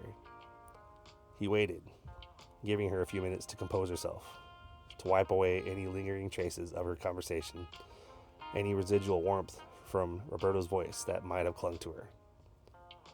When he finally walked into the kitchen, she was standing by the counter, her back to him, ostensibly drying a plate, though her movements were jerky and unconvincing. "Everything okay?" he asked, his voice deceptively casual. Maggie jumped, turning around quickly, her smile a little too bright, a little too forced. "Yes, darling, absolutely fine. Just putting away the dishes." She avoided his gaze, her eyes flicking to the window, to the perfectly manicured lawn, to anything but him. "That was Roberto, wasn't it?" Michael's question hung heavy in the air, and heavy and accusatory. Maggie's shoulders tensed. She set the plate down with a clatter. "Yes," she admitted, her voice barely a whisper. "It was Roberto." She finally met his gaze, and he saw a flicker of something there. Defiance, perhaps, or maybe just exhaustion. "He called to see how I was." "How you were?" Michael's voice rose, the carefully constructed column shattering. "He called to see how you were after you'd spent years pouring your heart out to him? After you'd confessed your unhappiness, your desires, your frustrations with me?" He stepped closer, his hands clenched into fists at his sides. "And you're still talking to him? You're still allowing him into our lives?" "Michael, please," Maggie pleaded, her voice strained. "I told him it's over. I told him I can't talk to him anymore. It was just a check-in." "A check-in?" Michael scoffed. "Is that what you call it? Or is it a way for him to monitor your progress? To make sure you're still sufficiently unhappy, still sufficiently available for his emotional ministrations?" He paced the length of the kitchen, the confined space amplifying his agitation. "He knows I'm home, Maggie. He knows I'm here, and he's still called. What does that tell you?" "It tells me he's not letting go. Not easily, anyway." "He's respecting my boundaries, Michael," Maggie insisted, though her voice lacked conviction. "He knows I'm trying to fix this. He knows I'm trying to make things right with you." "Trying?" Michael stopped pacing, his gaze fixed on her. "Trying isn't good enough, Maggie. Not anymore. I need to know that he's completely out of your life. Not just your words, but your thoughts, your feelings. I need to know that when you say you're trying to fix this, you're not still holding on to him even a little bit." He saw the flash of something in her eyes. Hurt, anger, maybe even a flicker of guilt. "I'm not holding on to him, Michael," she said, her voice low and steady. "I'm holding on to us, but you're making it very difficult." The accusation stung. Michael felt a surge of resentment. "I'm making it difficult? By questioning your continued contact with the man you confessed your love to? By being suspicious when you're still taking his calls?" He ran a hand through his hair, frustration bubbling up within him. "Maggie, you're asking me to trust you, and I want to, I really do, but every time that phone rings and it's him, my stomach churns.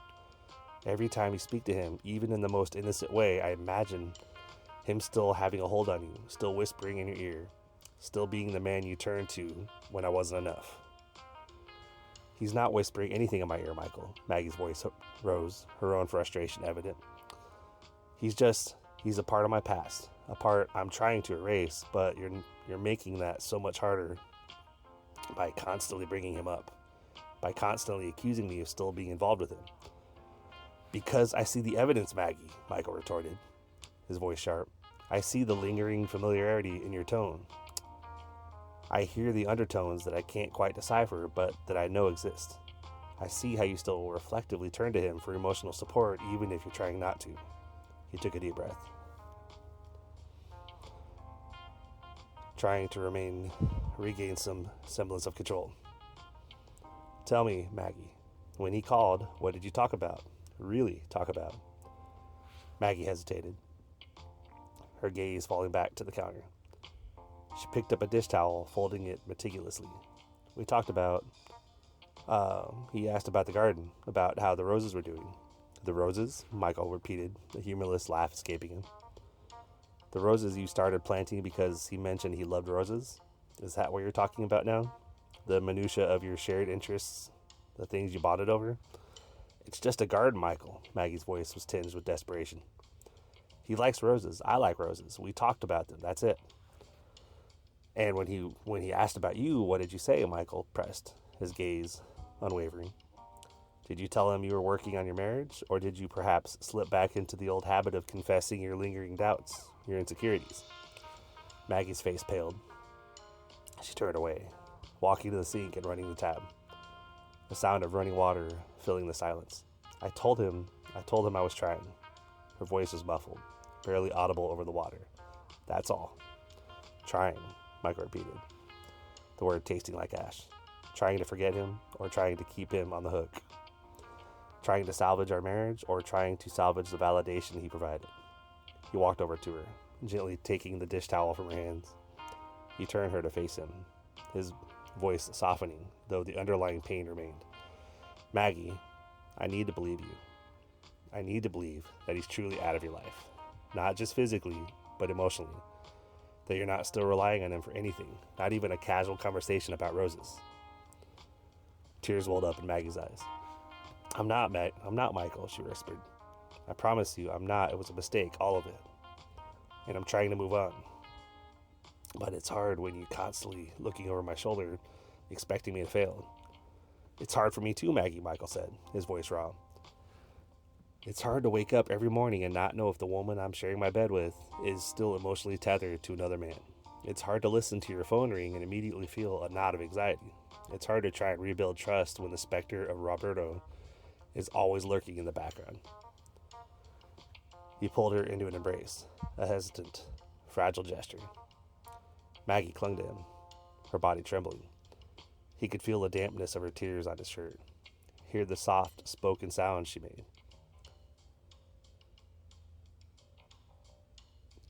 He wanted to believe her, to accept her reassurances, to let go of the gnawing paranoia that had taken root in his soul.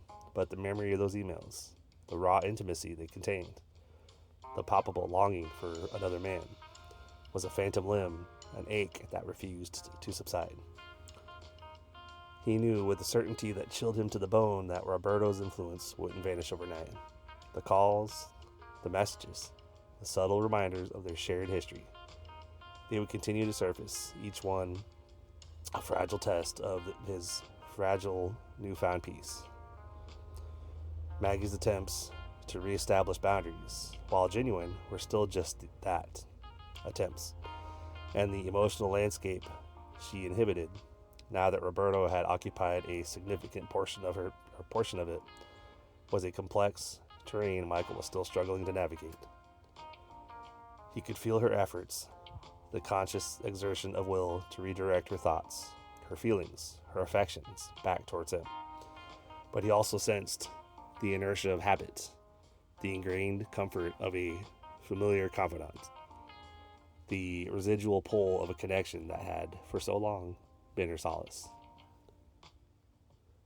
He held her tighter, breathing in the familiar scent of her hair, the faint trace of lavender that always seemed to linger. He wanted this to be enough. He wanted to believe that the worst was behind them, that they could begin to the slow, arduous process of rebuilding. But as Maggie's sobs subsided, replaced by the quiet rhythm of her breathing against his chest, Michael's mind drifted back to the phone. He pictured it lying on the kitchen counter, a silent, potent symbol of the connection that still existed. A connection he was still not sure he could entirely overcome. The shadow of the other man, he realized with a weary resignation, was long, and it was proving to be a formidable adversary. It wasn't just about what Maggie had done. It was about the lingering presence of Roberto, a constant reminder of the emotional void that had allowed him to insinuate himself into their lives. And Michael knew with a chilling certainty that the battle for Maggie's heart and for the future of the marriage was far from over. The questions gnawed at him.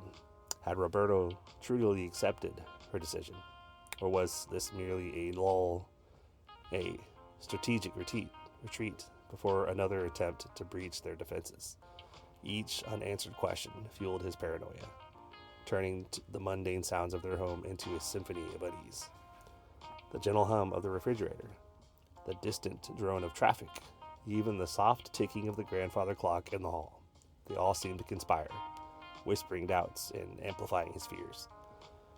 He felt like he was walking on eggshells, perpetually bracing himself for the next emotional tremor, the next reminder of the man who had so effortlessly, so insidiously woven himself into the fabric of his wife's life. And as he held Maggie, he couldn't shake the feeling that Roberto, somewhere out there, was still listening, still waiting, still a potent force in the delicate, fractured world they were trying to rebuild. The silence that followed Maggie's embrace was not a comforting balm, but a vast, echoing chasm. Michael held her, the physical proximity a stark contrast to the chasm of distrust that had opened between them. He felt the tremor in her body, a silent testament to her distress, yet it did little to soothe the tempest raging within him. His mind, a battlefield of conflicting emotions, was a war zone where peace seemed an impossible dream. The primal urge to lash out, to confront Roberto with a brutal finality that would permanently sever the connection, warred with the paralyzing terror of losing Maggie altogether. Each breath he took was a struggle, a battle against the suffocating weight of betrayal, leaving him emotionally flawed and flayed and raw, an open wound susceptible to the insidious invasion of intrusive thoughts. He released her, the separation a physical manifestation of the invisible barriers that now stood between them. Maggie looked up at him, her eyes searching his face for some sign of absolution, some indication that the chasm could be bridged. But Michael could offer none. He saw not the woman he loved, but a stranger whose heart, he feared, still held a sliver of affection for another man. The thought was a corrosive acid, eating away at the foundations of their marriage, leaving behind only doubt and the bitter taste of what might have been. He retreated, not physically, but emotionally, a silent withdrawal that spoke volumes of his internal turmoil. He needed space, not from Maggie, but from the relentless onslaught of his own thoughts, a desperate need for a sanctuary from the war he was waging within himself. Sleep offered no escape.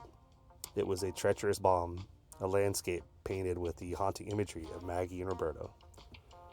He saw them in his dreams, not as they were now, but as he imagined they had been, their laughter echoing in dimly lit rooms, their hands intertwined, their whispered confessions, painting a picture of intimacy that ripped through him like a physical blow. He'd wake in a cold sweat, his heart hammering against his ribs, the phantom touch of Maggie's hand on his arm feeling like a betrayal in the darkness. The dreams were not mere phantoms. They were vivid, visceral manifestations of his deepest fears, each one a flesh wound inflicted by the infidelity of his own mind. He would lie there, staring into the impenetrable blackness of his bedroom, the silence amplifying the sound of his own ragged breathing, a lonely sentinel guarding the ruins of his once stable mental state. The constant internal battle was a relentless drain, leaving him feeling hollowed out, adrift in a sea of doubt and despair. He questioned his own worth, his own desirability. What was it about him that had failed to satisfy Maggie? What void had Roberto so effortlessly filled?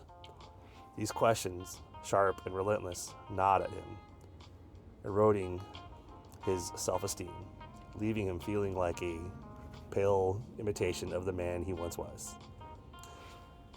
He would catch his reflection in the mirror and see a stranger staring back, gaunt, haunted, his eyes hollowed by sleepless nights and the torment of his own thoughts. The vibrant energy that had once defined him seemed to have leached away, replaced by a pervasive weariness, a profound sense of depletion.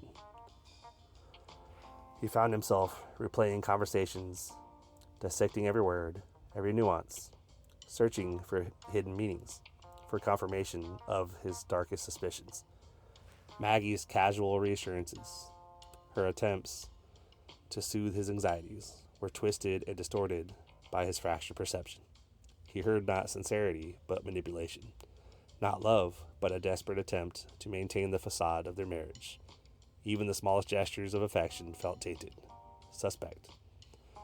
When she reached for his hand, he flinched inwardly, his mind conjuring images of that same hand reaching for Roberto. The intimacy they had once shared, a sanctuary of trust and vulnerability, had become a minefield, each step fraught with the potential for further pain. He began to withdraw, not just from Maggie, but from the world. Social interactions became an unbearable burden, the effort of feigning normalcy at a Herculean task. He would sit at his desk, staring blankly at his computer screen, the words blurring into an incomprehensible mess. His work, once a source of pride and accomplishment, now felt like a hollow pursuit, a distraction from the gnawing emptiness within. He would find himself zoning out during the meetings, his mind replaying the latest imagined betrayal, the latest whisper of doubts. Colleagues noticed his detachment, his subdued demeanor, attributing it to stress, to overwork. They had no idea of the true depths of his suffering, the silent war being waged within the confines of his own mind. The physical manifestations of his distress began to surface. He suffered from constant headaches, a dull, throbbing ache behind his eyes that no amount of medication could alleviate. His appetite waned, food tasting like ash in his mouth. He lost weight, his clothes hanging loosely at his frame. His body, a physical testament to his emotional torment, was slowly succumbing to the relentless pressure. He felt a profound disconnect between his mind and his body, as if he were merely an observer of his own physical decay. He found himself pacing the house at night, a restless phantom in the quiet darkness. He would stand by the window, staring out at the empty street, a profound sense of isolation washing over him. The familiar surroundings of his home, once a source of comfort and security, now felt alien, haunted by the specter of Roberto's presence. He would trace the lines on Maggie's side of the bed, the indentation where she slept, a constant reminder of her absence, even when she was beside him. He imagined her in those stolen moments, her thoughts drifting to Roberto, her heart yearning for a connection that he felt he could never compete with.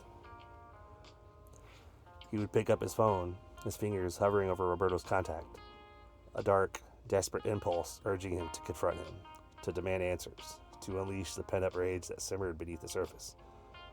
But the fear of the consequences, the terror of pushing Maggie further away, held him captive. He was a prisoner in his own mind, chained by his fear and his doubt. He understood with the chilling clarity that he was the architect of his own agony, his inability to let go, his relentless dissection of every perceived slight, his susceptibility to the venom of his own thoughts. These were the bricks and mortar of the prison he had built for himself. He yearned for a simple answer, a definitive resolution that would either banish Roberto from his life forever or confirm his worst fears. But the truth, he suspected, was far more complex, far more nuanced. It was a tangled web of emotions, a delicate balance of trust and suspicion, a constant negotiation between the past and the present. And Michael, caught in the crosscurrents of this emotional storm, felt himself slowly, irrevocably beginning to unravel. He was a man adrift, his compass broken, his ship tossed about by the waves of doubt and despair, with no land in sight. The future of his marriage, once a beacon of hope, now seemed like a distant, flickering ember, threatened by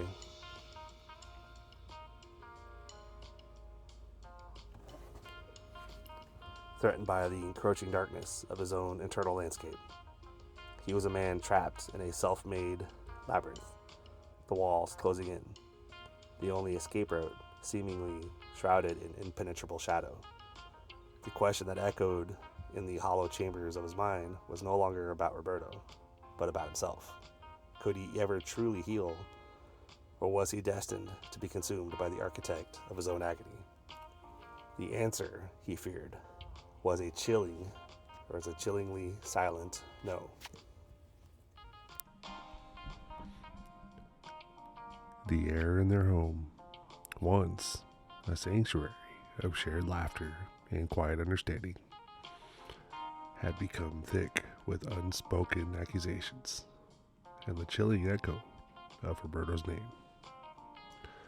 Every shared glance between Michael and Maggie was now a minefield, each utterance dissected for meanings, each touch a hesitant exploration of ground that had suddenly become unstable. The bedrock of the marriage, the unwavering trust that had formed in its foundations, was no longer solid. Instead, it was a crumbling edifice, riddled with fissures that threatened to swallow them whole. Michael found himself watching Maggie with a disquieting intensity, his gaze lingering on her profile as she read, on the way her brow furrowed in concentration, searching for something, anything that would confirm his deepest, darkest fears. It was a cruel, self-inflicted torture, this constant vigilance, this need to decode her every subtle shift in expression, her every casual remark. He knew with a dying certainty that he was no longer, seeing the Maggie he had married, but a fractured reflection, a woman veiled in secrets he could no longer penetrate. The intimacy they had once shared, the effortless communion of souls that had defined their union, had evaporated like mist in the harsh light of betrayal. Even when they were physically close, lying side by side in their bed, a vast and unbridgeable distance stretched between them. Michael would feel the warmth of her body against his, the rise and fall of her chest, and yet he felt profoundly alone. Her mind, he was convinced, was elsewhere, adrift in memories of stolen moments with Roberto, replaying conversations he could only imagine. He saw it in the way her eyes would sometimes glaze over, a faraway look that spoke of a world he was no longer privy to. He heard it in the pauses that punctuated her speech, moments where her thoughts seemed to drift, pulled by an invisible tether to the man who had shattered their peace. It was loneliness that was more acute, more agonizing than any solitude he had ever known, for he was adrift in the very heart of their shared life. Maggie's attempts to bridge the chasm only served to deepen Michael's suspicion. Her reassurances, once a source of comfort, now sounded hollow, rehearsed. When she said, "I love you, Michael," he heard the unspoken addendum, "but." The caveat hung in the air, an invisible barrier that prevented the words from truly reaching him. Her apologies, earnest as they might have been, felt like echoes of a past he was desperately trying to escape. a past that still held a magnetic pull for her. He would watch her reach for his hand, her fingers tentatively seeking his. A visceral recoil would seize him. He saw in his mind's eye those same fingers tracing Roberto's jawline, caressing his arm, and the phantom touch felt like a violation. He was a prisoner in his own marriage, chained by the fear of her past and the uncertainty of their future. The presence of Roberto, even in his absence, loomed large. His name, though spoken less frequently now, was a ghost that haunted their conversations, their silences. Michael found himself scrutinizing Maggie's phone, his heart a frantic drum against his ribs, a desperate, forbidden urge to find some tangible proof, some lingering trace of their forbidden connection. He knew it was a destructive path, a descent into paranoia, but the compulsion was overwhelming. He would see a text message pop up, an unknown number, and his mind would conjure images of clandestine meetings, whispered endearments, even a casual mention of a shared acquaintance from Roberto's circle would send a jolt of anxiety through him. A frantic reevaluation of Maggie's recent activities. He was drowning in a sea of what-ifs, each one a wave crashing over him, pulling him further from the shore of sanity. He tried to retrace their steps, to understand where their marriage had veered off course, where the cracks had first begun to form. He sifted through memories of their early days, their courtship, their wedding, searching for a sign, a warning that he had somehow missed. Had he been too complacent? Had he taken her for granted? The questions gnawed at him, fueling a self-recrimination that was as potent as his anger. He saw Maggie, young and vibrant, standing beside him on their wedding day, her eyes shining with a love he had believed was absolute.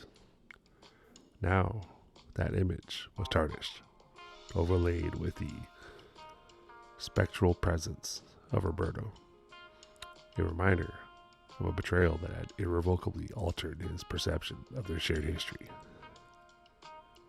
The past, once a comforting tableau,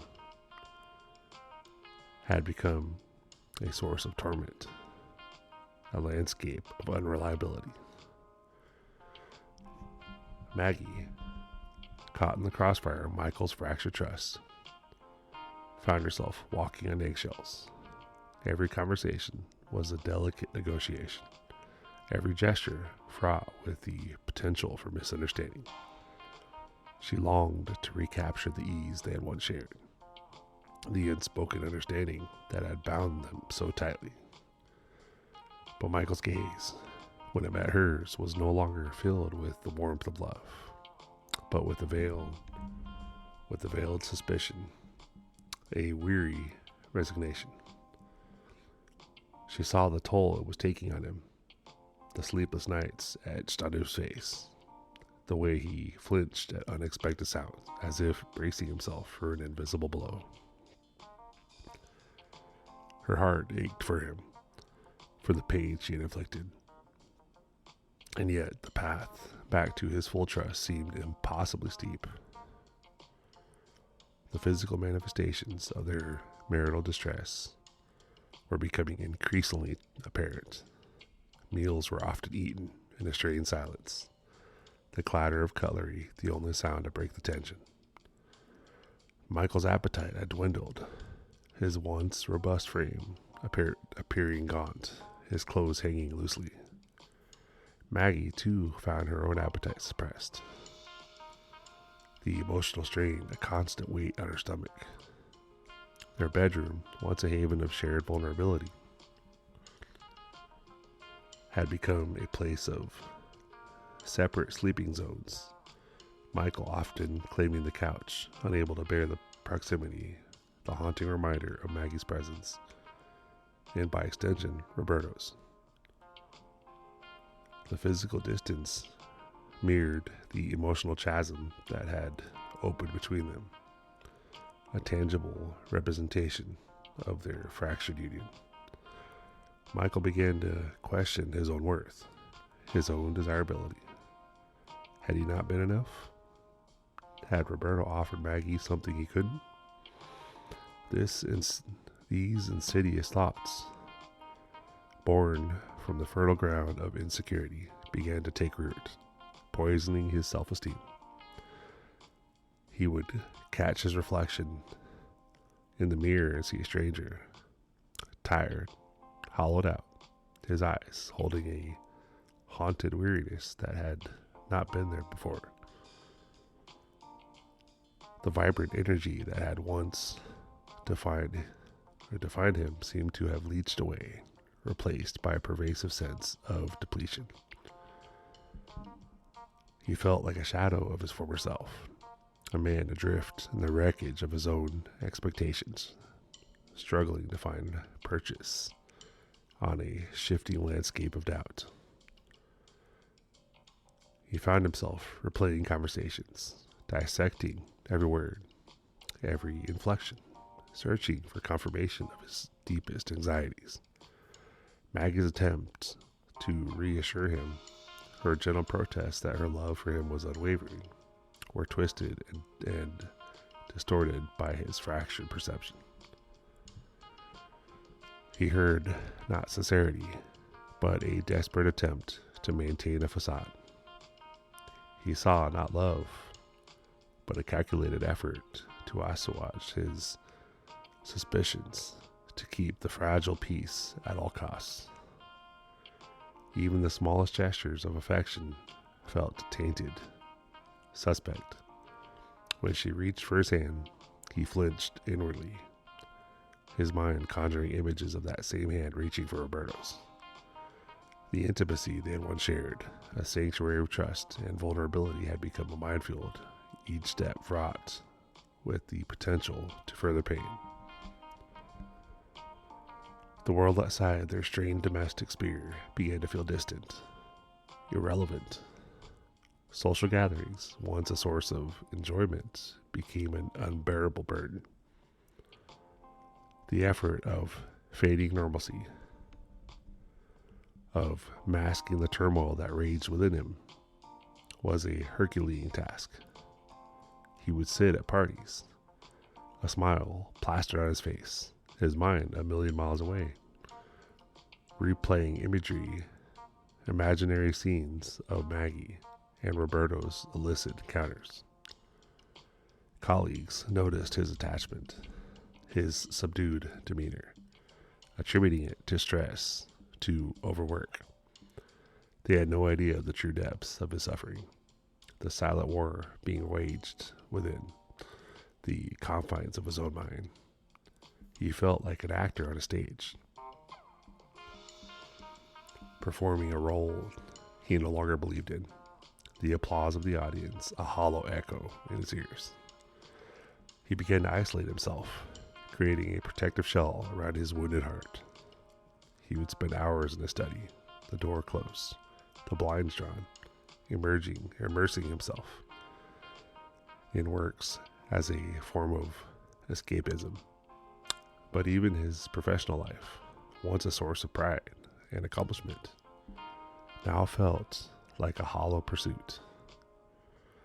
The intricate details of his projects, the challenging problems he once relished solving, now seemed trivial, insignificant in the face of the colossal disruption in his personal life. He would find himself zoning out during meetings, his mind replaying the latest imagined betrayal, the latest whisper of doubt that had slithered into his thoughts. The boundaries between his professional and professional life blurred. The emotional erosion seeping into every aspect of his existence. He would catch himself staring out the window, a profound sense of isolation washing over him. The familiar surroundings of his home, once a source of comfort and security, now felt alien, haunted by the specter of Roberto's presence. He would trace lines on Maggie's side of the bed, the indentation where she slept, a constant reminder of her absence, even when she was beside him. He imagined her in those stolen moments, her thoughts drifting to Roberto, her heart yearning for a connection that he felt he could never compete with. The silence of the house, once a welcome respite, now amplified the deafening roar of his internal conflict.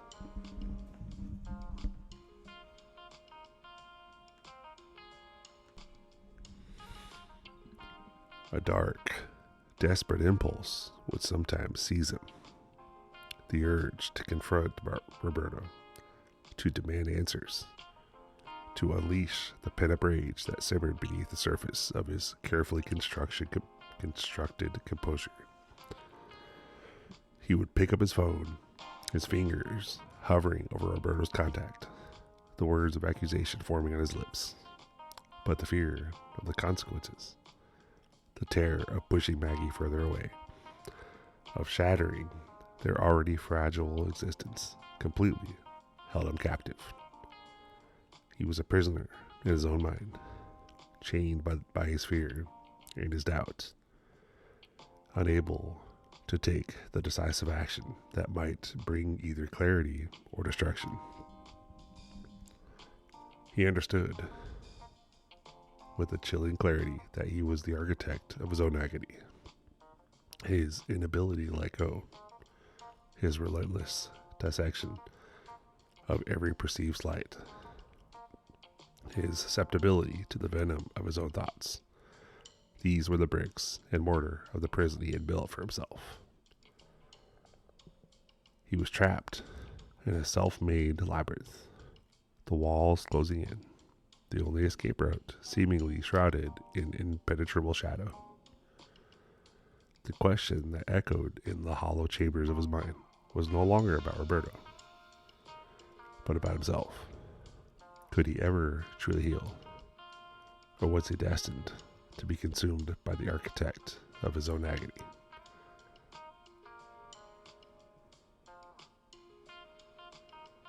The answer, he feared,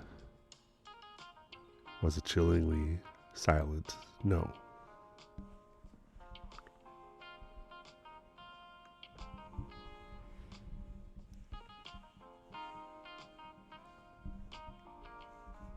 Chapter 3.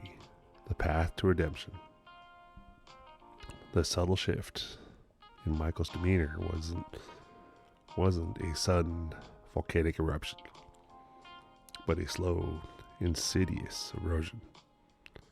Maggie saw it in the way his shoulders seemed to slump a little lower each day, as if carrying an invisible, ever-increasing burden.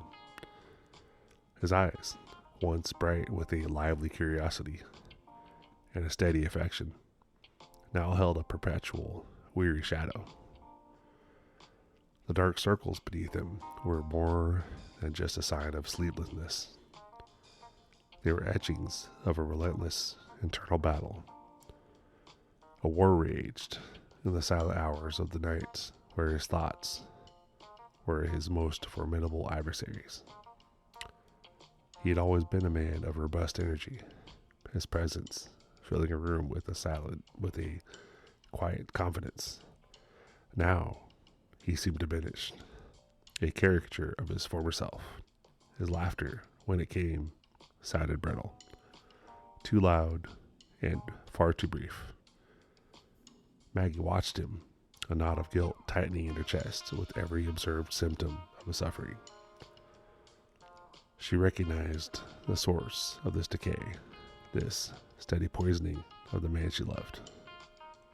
And it was a truth she could no longer ignore. She saw it in the small, unconscious gestures the way his hand would instinctively reach for his temples as if to ward off a dull ache, the way his gaze would drift, unfocused during conversations, lost in a maze of his own making. He was trapped in a cycle of doubt and suspicion, a labyrinth from which there seemed to be no easy escape, and she knew with a certainty that settled like ice in her veins, that Roberto's continued presence in her life, however unintentional its current manifestation, was the key of that labyrinth. It wasn't about a grand, overt entanglement anymore. It was about the lingering shadow, the whispered possibility, the unresolved question that Michael's mind relentlessly pursued. The ease that had once characterized their interactions had been replaced by fragile tension, a delicate dance on the precipice of renewed pain. Maggie had replayed their conversations, Michael's quiet, almost defeated admissions of how he felt, of how the ghost of Roberto still haunted their home, their marriage, his sleep. He'd never accused her directly, not anymore, but his pain was a palpable entity, a third presence in their home that suffocated the air between them. He spoke of the intrusive thoughts, the mental images that would surface unbidden, the constant gnawing doubt about her true feelings, about the past, about the future. He was tired. He'd confessed one sleepless night, his voice raspy with exhaustion and a profound sadness. "I'm just so tired, Maggie. Tired of fighting battles I can't see. Tired of questioning everything." And in that moment, Maggie understood that her attempts to salvage the marriage, to reassure him, were futile, as long as the root of his distress remained unchecked. She convinced herself that by ending the affair, by cutting ties with Roberto, she had severed the poisonous cord. She believed that distance and time would be the healing balm, but Roberto's influence was more insidious than she had initially understood. It wasn't just the physical act of infidelity that had wounded Michael. It was the lingering possibility, the unresolved emotional entanglement, the constant reminder of a connection that had been made, even in its aftermath. Roberto's shadow extended, a subtle, persistent poison that kept Michael's wounds from truly closing. She saw how Michael would flinch when her phone buzzed, how his eyes would dart towards it, a flicker of apprehension in their depths, a silent accusation he no longer voiced, but that was etched into his very being. This wasn't just about her past actions. It was about the present, about the continuing subtle ripple effect of Roberto's influence, a ripple that kept Michael perpetually on edge, perpetually wounded. The initial catharsis she had experienced after confessing, the relief of shedding the burden of secrecy, had long since faded. It had been replaced by a grim determination to rebuild, to earn back Michael's trust, to prove her unwavering devotion. But rebuilding required a solid foundation, a shared space free from the corrosive effects of past transgressions. And Roberto, by his very existence, by the unresolved nature of their connection, was preventing that foundation from being laid. Maggie had convinced herself that by ending the physical relationship, she had taken the necessary steps. She had drawn a line in the sand. But Roberto, with his persistent emails, his casual texts, his unavoidable presence in their shared social circles, was a constant reminder, a subtle drip of poison that undermined Michael's fragile recovery. She remembered the early days of their relationship, the effortless joy, the deep, unwavering belief that they had shared in each other in the future. That was life she was fighting for, the connection she desperately wanted to reclaim. But how could they possibly move forward when Michael was constantly looking over her shoulder, when his mind was perpetually replaying the trauma, when the specter of Roberto loomed so large in their shared consciousness? She saw that the validation Roberto had once offered, the attention that had so misguidedly flattered her, now appeared in its true light. A cheap imitation of genuine love, a destructive force that had brought them to the brink of ruin. The allure of his attention, once so intoxicating, now seemed hollow and dangerous. A siren song leading them further into the abyss. Maggie had tried to explain to Michael that Roberto was no longer a factor, that she had cut him off, that her focus was solely on him, on them. But her words, however sincere, seemed to fall on deaf ears, or worse, were filtered through the lens of Michael's deep-seated hurt and suspicion. He would nod. He would say he understood, but the weariness in his eyes, the subtle tightening of his jaw, told a different story. He was trapped in a mental battlefield, and the enemy, though unseen, was relentless. She realized that her efforts to reassure him were like trying to staunch a wound with a band-aid, while the source of the bleeding remained unchecked. Roberto's continued presence, even as a passive observer or a distant acquaintance, was a constant provocation, a lingering irritant that prevented the wound from healing. The realization dawned on her with a chilling clarity, a truth that settled deep in her bones. True love, she understood now, wasn't just about grand gestures or passionate declarations. It was about sacrifice. It was about having the courage to do what was necessary, even when it was incredibly difficult,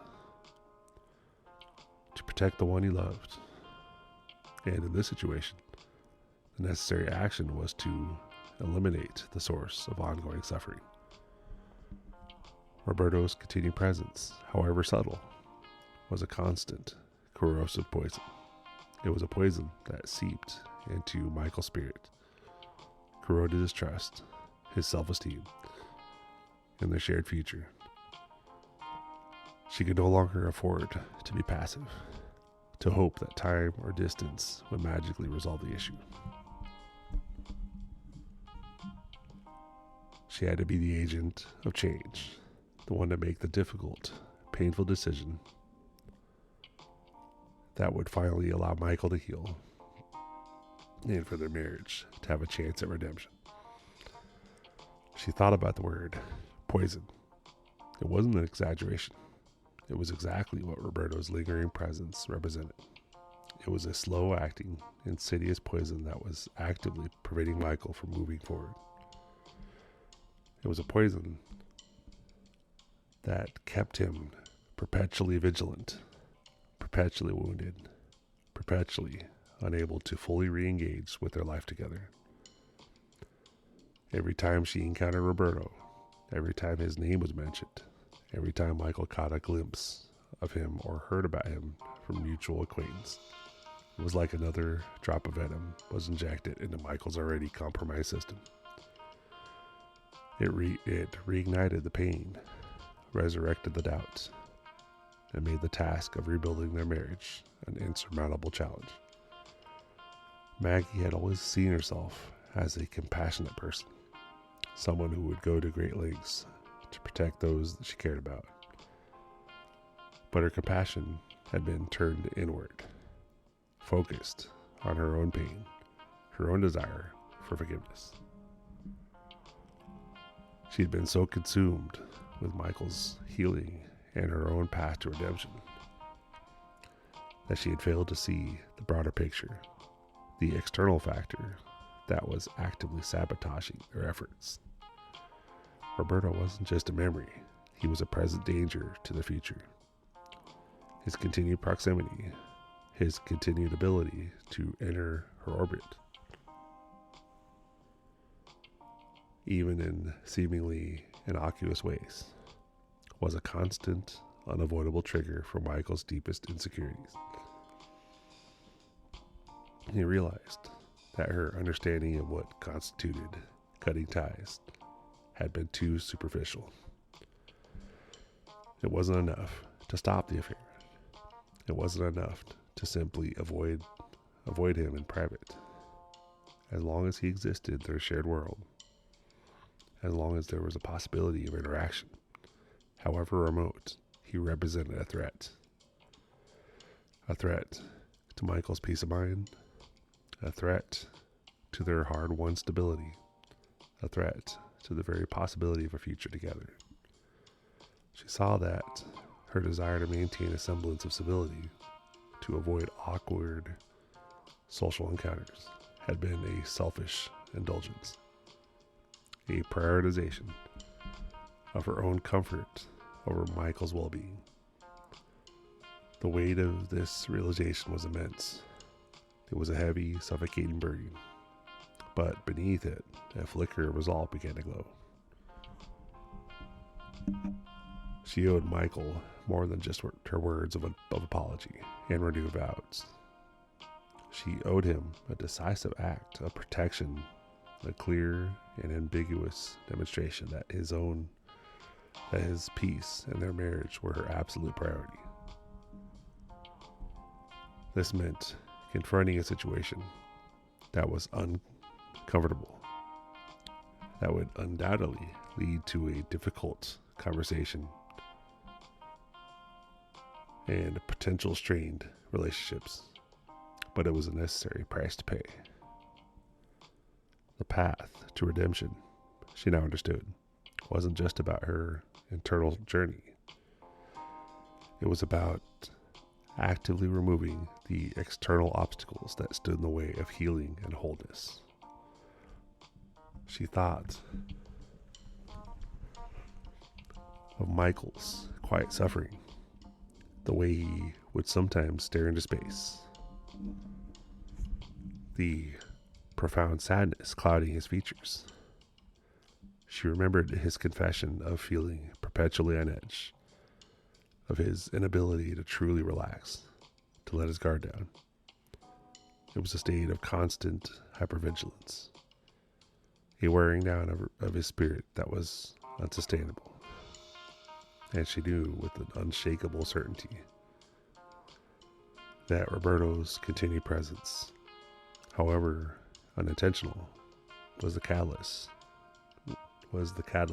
for this relentless psychological toll. It was like having a persistent allergen in their environment, one that prevented Michael from ever truly recovering from the initial devastating allergic reaction. The term sacrifice echoed in her mind. She had made a sacrifice when she ended the affair, but this was a different kind of sacrifice, a more profound one. It was the sacrifice of convenience, of social ease, of the avoidance of conflict. It was the sacrifice of a certain perceived normalcy that she had clung to, a normalcy that was, in reality, a fragile illusion built on shaky ground. She had to be willing to give up even the smallest vestiges of connection to Roberto, to actively and unequivocally remove him from their lives, not just from her own. This wasn't about punishing Roberto. It was about protecting Michael, about creating a safe harbor where healing could finally take root. She understood that Michael's suspicion was the logical, albeit painful, consequence of her past actions. But his suspicion was being fanned by the continued existence of Roberto as a tangible entity in their shared world. It was like leaving a door ajar when you wanted a room to feel truly secure. Every time she saw Roberto, every time she had to navigate a social event where he might be present, it was a reminder to Michael, a fresh wound that reopened old scars. She had to close that door firmly and permanently to give Michael the space he needed to breathe, to trust, to begin to believe in their future again. The realization was a heavy one, a responsibility that settled upon her shoulders with an almost physical weight. It was no longer enough to simply be sorry. It was no longer enough to promise a change of heart. She had to demonstrate that change through action, through decisive, unwavering commitment. And that commitment had to extend to a complete and utter severance from the source of their ongoing pain. Roberto, whether he knew it or not, was a constant source of that pain, a silent, pervasive poison that was actively preventing Michael from finding peace. Maggie knew, with a dawning sense of grim determination, that she had to be the one to administer that antidote, even if it meant facing a storm of her own making. The path to redemption for the marriage demanded nothing less. The silence in the Oak Haven home had taken on a new quality. It wasn't the comfortable quiet of shared understanding, but a tense, fragile stillness, as if the very air held its breath, anticipating the seismic shift Maggie knew was was imminent. She stood by the large bay window, the late afternoon sun casting long, distorted shadows across the polished oak floor, mirroring the convoluted landscape of her own thoughts.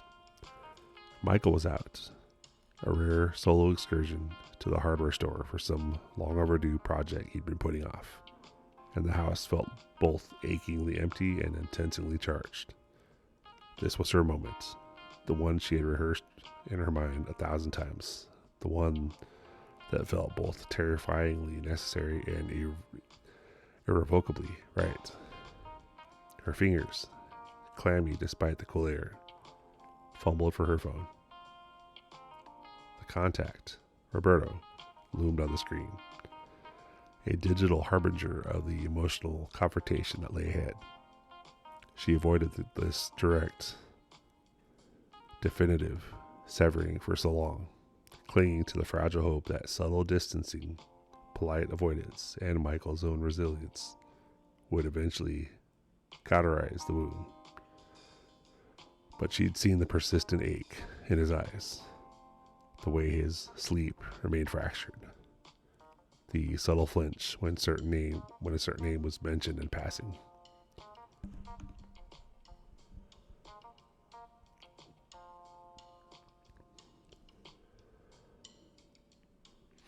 It wasn't enough. It would never be enough. Not as long as Roberto existed as a tangible possibility, a lingering question mark in the narrative of their marriage. She took a deep, shuddering breath, the scent of a lemon polish and old paper, a familiar balm that couldn't quite soothe the knot of anxiety in her stomach. This was not about vindictiveness, nor was it about a sudden surge of regret for the affair itself. It was about Michael. It was about the man she had built a life with, the man whose quiet suffering had become an unbearable weight on her conscience. It was about the sacred trust she had broken and the arduous, painful journey of rebuilding that still lay before them. And she knew with a certainty that solidified her resolve that Roberto's continued presence, however seemingly innocuous, was a constant, unacknowledged saboteur of that endeavor. Her thumb hovered over the call button. This was the decisive act, the definitive closure of a chapter that had threatened to engulf their entire story. She wasn't just ending a dalliance. She was amputating a limb that had grown gangrenous, a limb that was poisoning the rest of the body. The initial rush of confession had been a temporary relief, a cleansing rain after a drought. But now, the work of rebuilding, of true healing, demanded a sterner, more unflinching approach. With a steadying exhale, she pressed the button. The ringing tone was a stark, solitary sound in the quiet house. Each pulse a beat against her racing heart. She imagined Roberto on the other end, perhaps at his sterile, minimalist apartment, perhaps at the office, oblivious to the finality that was about to descend. What would he say? Would he be surprised? Angry? Hurt? None of it mattered. His reactions were no longer her concern, no longer a factor in the equation of her life. Her equation now was solely Michael. Maggie? His voice, when it came on, was casual, almost familiar, a tone that jarred with the gravity of the moment. It was a sound that had once held a dangerous allure, a promise of excitement and validation. Now, it was simply the sound of a mistake. She closed her eyes for a brief moment, grounding herself. Roberto, she began, her voice surprisingly steady, betraying none of the tremor she felt internally. I'm calling because we need to be very clear. A beat of silence. Clear about what? He asked. A hint of curiosity, perhaps even a touch of amusement entering his tone. About us, Maggie said, her gaze fixed on a dust mote dancing in a shaft of sunlight. There is no us. There never was. Not in the way that truly matters. What happened between us was a mistake. A significant, painful mistake. And I'm taking full responsibility for my part in it. She heard him shift on the other end, the casualness receding, replaced by a cautious attentiveness. Maggie, I thought we'd moved past this. I thought we understood. We understood nothing, Roberto, she interrupted, her voice gaining a firmer edge. I understood that I was seeking something I was missing, and I thought, and I sought it in the wrong place, with the wrong person. And in doing so, I caused immense pain, not just to myself, but to the person I love, to my husband, Michael. The name hung in the air between them, a stark reminder of the boundaries she was reinforcing. Michael. She saw him in her mind's eye, his shoulders slightly stooped, the weariness etched around his eyes. He was the reason for this call, the sole purpose of this painful severing. I am no longer willing to have any contact with you, Maggie stated, the words clean and sharp. This isn't a negotiation. This isn't about what you want or what you think. This is about my marriage and rebuilding my life with Michael. And that requires a complete and absolute separation from you. A pause, longer this time. She imagined his carefully constructed facade cracking, the smooth, sophisticated veneer giving way to something less controlled. You can't be serious, Maggie, just like that, after everything? Everything was a distraction, Roberto, she said, her voice devoid of emotion, a practice shield against the residual currents of guilt and regret. It was a detour from my real life. a painful one that I regretted deeply. My focus, my commitments, my future, they all belong to Michael. There is no room for anyone else. There is no room for you.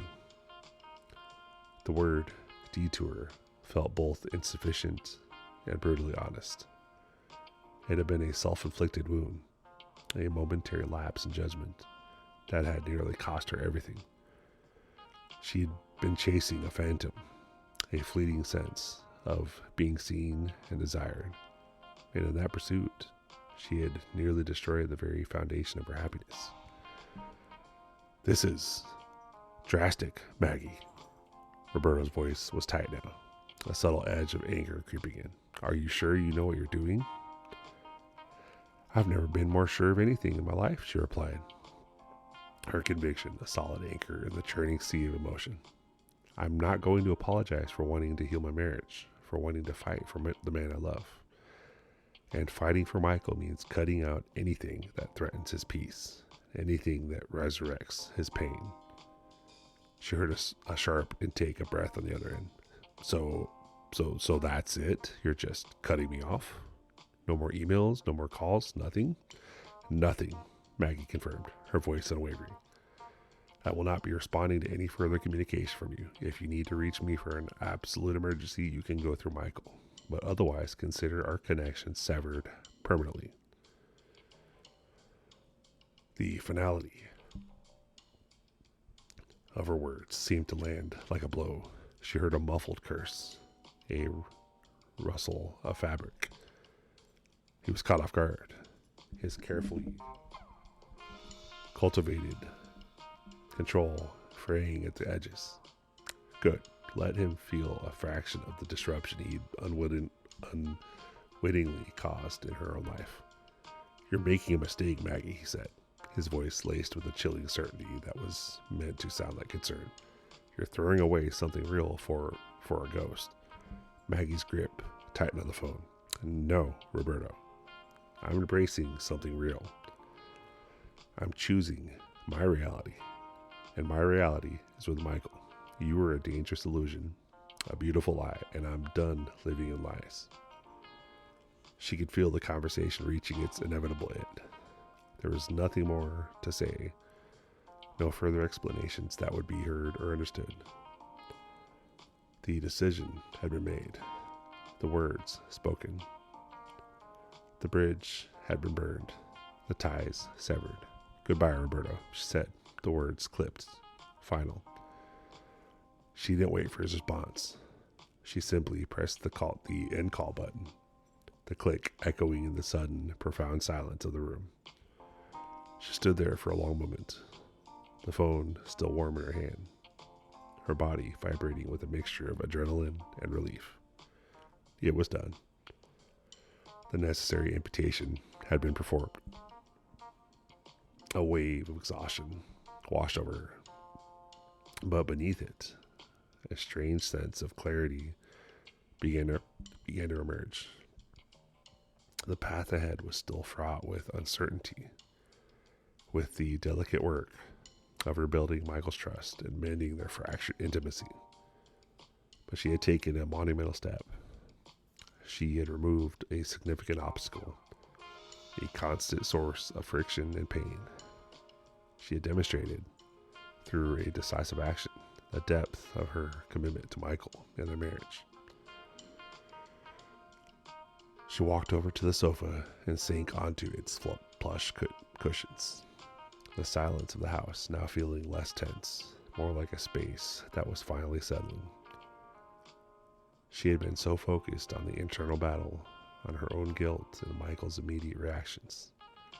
She had underestimated the insidious power of a lingering external influence. Roberto's presence, however distant, had been a constant irritant, a persistent reminder that allowed Michael's wounds to fester. This was more than just a breakup. It was a reclamation of their marriage, of Michael's peace of mind, and ultimately of her own integrity. She had to be the architect of their healing, not just a passive observer of his pain. And that meant making the hard choices, the uncomfortable sacrifices, even when they felt like tearing a piece of herself away. She imagined Michael returning, his hands likely smudged with dust, his mind occupied with a DIY project. He wouldn't know about the call, not yet. But she felt a subtle shift in the atmosphere, a lightening. It was as if a heavy, unseen veil had been lifted. She knew that explaining this to him wouldn't be easy. He would likely have questions, doubts, perhaps even a residual skepticism, but she would have the undeniable proof of her action. The absence of Roberto from her life would be a testament to her commitment. She thought of the conversations they'd had, his quiet admissions of feeling haunted, of being unable to shake the feeling that she still harbored some lingering connection. He hadn't accused her directly, but the unspoken questions had hung heavy between them. This call, this absolute severance, was the answer to those unspoken questions. It was a declaration, bold and unequivocal, that her loyalty lay solely with him.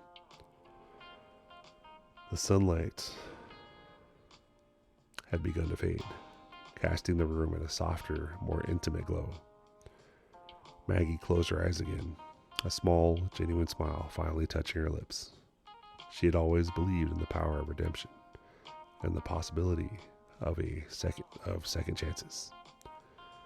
But she had also learned that redemption wasn't passive. It required active participation, courageous choices, and sometimes the willingness to make a painful cut for the sake of ultimate healing. She had made that cut. Now the real work could begin. The work for building, brick by painstaking brick, a future with Michael, a future where the shadows of the past would finally recede, replaced by the steady, unwavering light of their renewed love. The final call had been made, and in its wake, a fragile but potent hope had begun to bloom. She had silenced one voice, but doing so, she had amplified the one that truly mattered, the quiet, persistent whisper of her own heart that had finally led her to this necessary truth. The silence that had previously vibrated with unspoken accusations and veiled anxieties now began to settle into a more natural quietude. It was a subtle shift, almost imperceptible at first, like the gentle lapping of waves on a shore after a storm had passed. The heavy, suffocating blanket of distrust woven from Maggie's betrayal and Michael's hurt had begun to unravel, thread by painstaking thread. The decisive action Maggie had taken, the finality of her conversation with Roberto, had not magically erased the damage, but it had undeniably removed a significant impediment, a constant, festering source of renewed pain. Now, standing on the precipice of their shared future, they faced the daunting yet necessary task of rebuilding. Their interactions, once laced with the sharp edges of suspicion and the dull ache of unspoken resentment, started to soften. It wasn't a sudden transformation. No dramatic outpouring of tears or instant forgiveness. Instead, it was a slow, hesitant unfolding, like a flower unfurling its petals to the dawn. Their conversations, initially brief and guarded, began to hold a different texture. Maggie, acutely aware of the chasm she created, spoke with a newfound vulnerability, her words carefully chosen, her sincerity laid bare. Michael, his own emotional defenses still subtly in place, listened with a cautious openness, the hard lines around his eyes beginning to soften as he perceived the genuine change in her demeanor. One evening as they sat in the living room, the television, a low hum, hum of background noise. The silence between them felt less like an accusation and more like an invitation. Maggie, her hands clasped tightly in her lap, finally broke the quiet. "Michael," she began, her voice soft. "I know that what I did, it broke something fundamental." She met his gaze, her own eyes clear and steady, devoid of the evasiveness that had so often characterized their previous interactions. "There are no excuses, none, and I understand if it takes a long time for you to even think about trusting me again." Michael's response was slow and coming. He looked away, his gaze drifting towards the darkened window, the reflection of their living room by a muted tableau. He took a deep breath, a sound, a quiet exhalation that seemed to carry the weight of months of unspoken pain. "It did break something, Maggie," he finally said, his voice a low rumble, devoid of anger, but heavy with a profound sadness. "It broke the picture I had of us, of you, of me." He turned back to her, his expression etched with a weariness that spoke of a long internal struggle. "I felt lost, like I was living in a fog, and I couldn't see the way out." This acknowledgement, this shared recognition of the profound disruption, was a crucial step. It wasn't about assigning blame or dwelling on the specifics of the betrayal, but about validating the impact it had on both of them. Maggie nodded, a silent testament to her words. "I know," she whispered.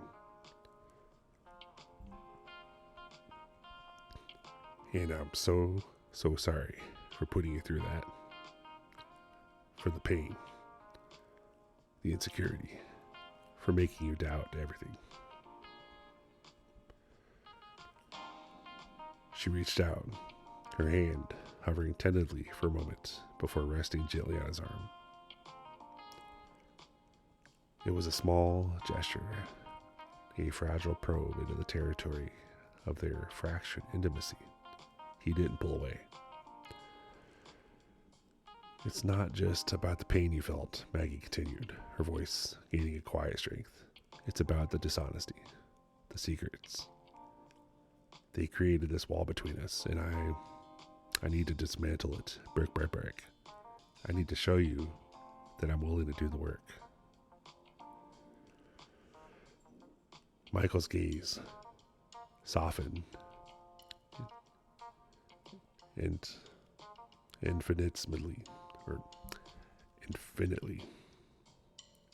He covered her hand with his own, his touch warm and steady. It was a gesture of acceptance, a tentative thawing of the ice that had encased his heart.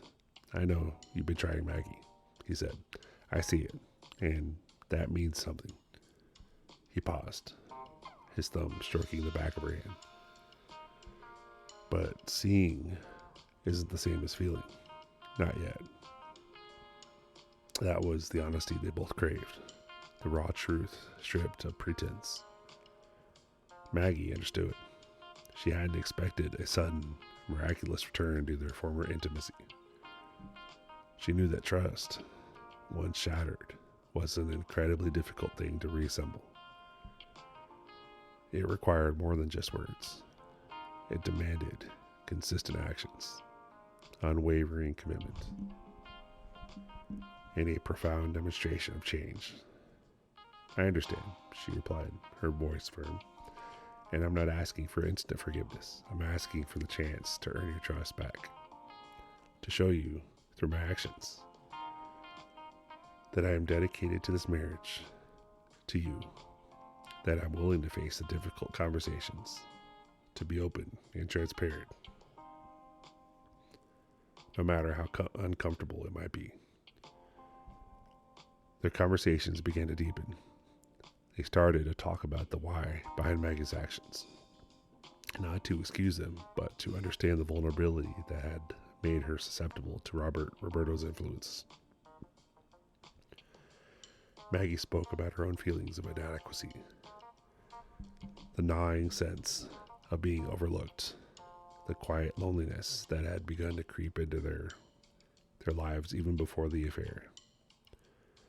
She spoke about the seductive allure of external validation, the fleeting sense of being seen and desired, a dangerous counterfeit for the genuine connection she shared with Michael.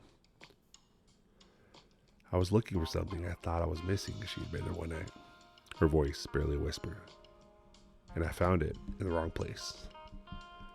It was a temporary fix, a distraction, and it almost cost me everything that truly matters. Her eyes welled up, not with self-pity, but with the profound regret of having jeopardized the life they had built together.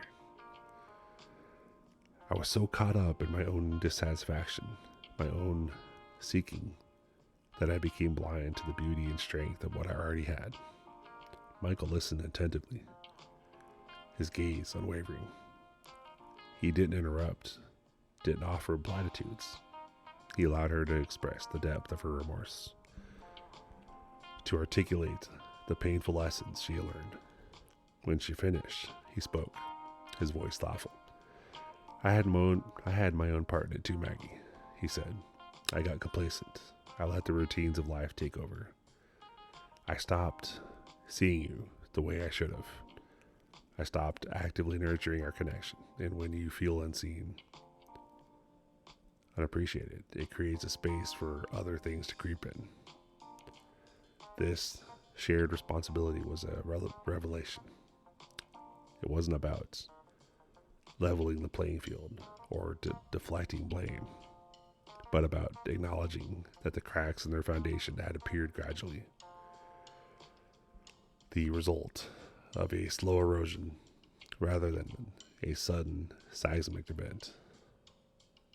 They both acknowledged their contributions to the decline, not as an excuse for Maggie's infidelity, but as a shared understanding of how their marriage had become vulnerable.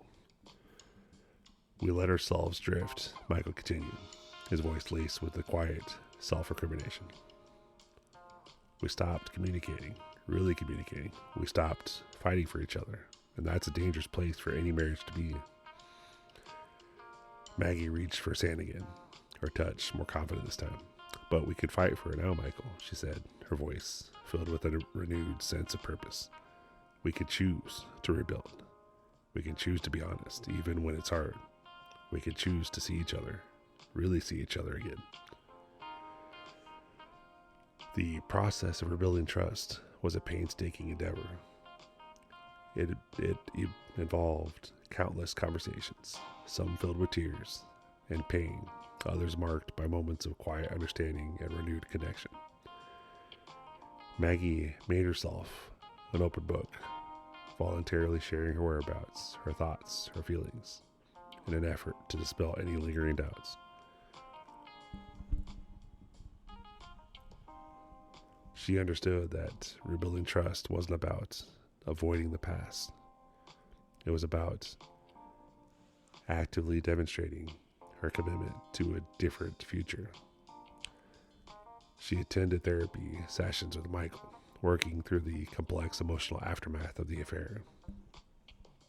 They learned to communicate their needs more effectively, to listen with empathy, and to offer reassurance without defensiveness. There were days when Michael's hurt resurfaced, a shadow passing over his eyes, a flicker of doubt in his voice. Maggie learned to acknowledge these moments without becoming defensive. She would offer a gentle touch, a reassuring word, a simple statement of her love and commitment. I know it's still hard, she would say, and I'm here. I'm not going anywhere.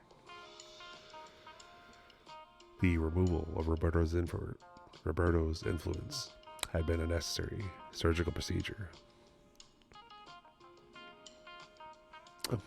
But the healing that followed was a long and arduous rehabilitation. It required patience, perseverance, and a deep-seated belief in the possibility of redemption. They began to rediscover the joy in their shared life, the small moments of connection that had once been the bedrocks of their relationship.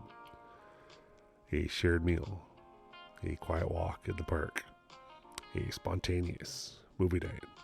These simple acts, infused with a renewed sense of presence and intention, began to weave a stronger tapestry of their marriage. Michael, too, began to shed the weight of his pain. He started to engage more openly, to share his own vulnerabilities, to allow himself to hope again. He recognized Maggie's genuine remorse and her unwavering commitment to their future. He saw that the woman who had made a grave mistake was also the woman who was fighting with all her might to reclaim their love. "I'm not saying it's easy," Michael confided Maggie one evening, as they sat in the porch, watching the stars emerge in the darkening sky. "There are still moments when the memories, they sting. But then I look at you, and I see the effort, the love, the absolute dedication. And I realize that we have something worth fighting for, something that can be stronger than the damage." Maggie leaned her head on his shoulder, a sigh of contentment escaping her lips. "We do," she agreed, her voice filled with a quiet certainty, "and we're fighting for it together." The path to redemption was not a straight line, but a winding, often challenging journey. There were still stumbles, moments of doubt, and the occasional resurgence of old insecurities. But they were facing these challenges head on as a united front. The fragile new beginning had blossomed into something more robust, a quiet strength born from shared honesty and a commitment to healing. The air between them was no longer thick with suspicion, but rather filled with the gentle, hopeful hum of a love that was being rebuilt, stronger and more resilient than before. They had faced the abyss and chosen to climb out, hand in hand, towards the light. The meticulous process of mending what had been so brutally fractured was not a swift, dramatic event, but a slow, deliberate excavation of trust, brick by painstaking brick.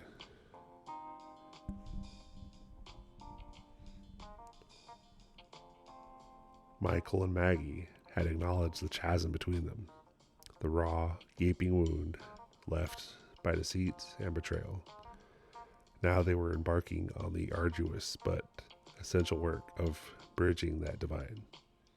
This wasn't about simply sweeping the debris under the rug or pretending the damage hadn't occurred.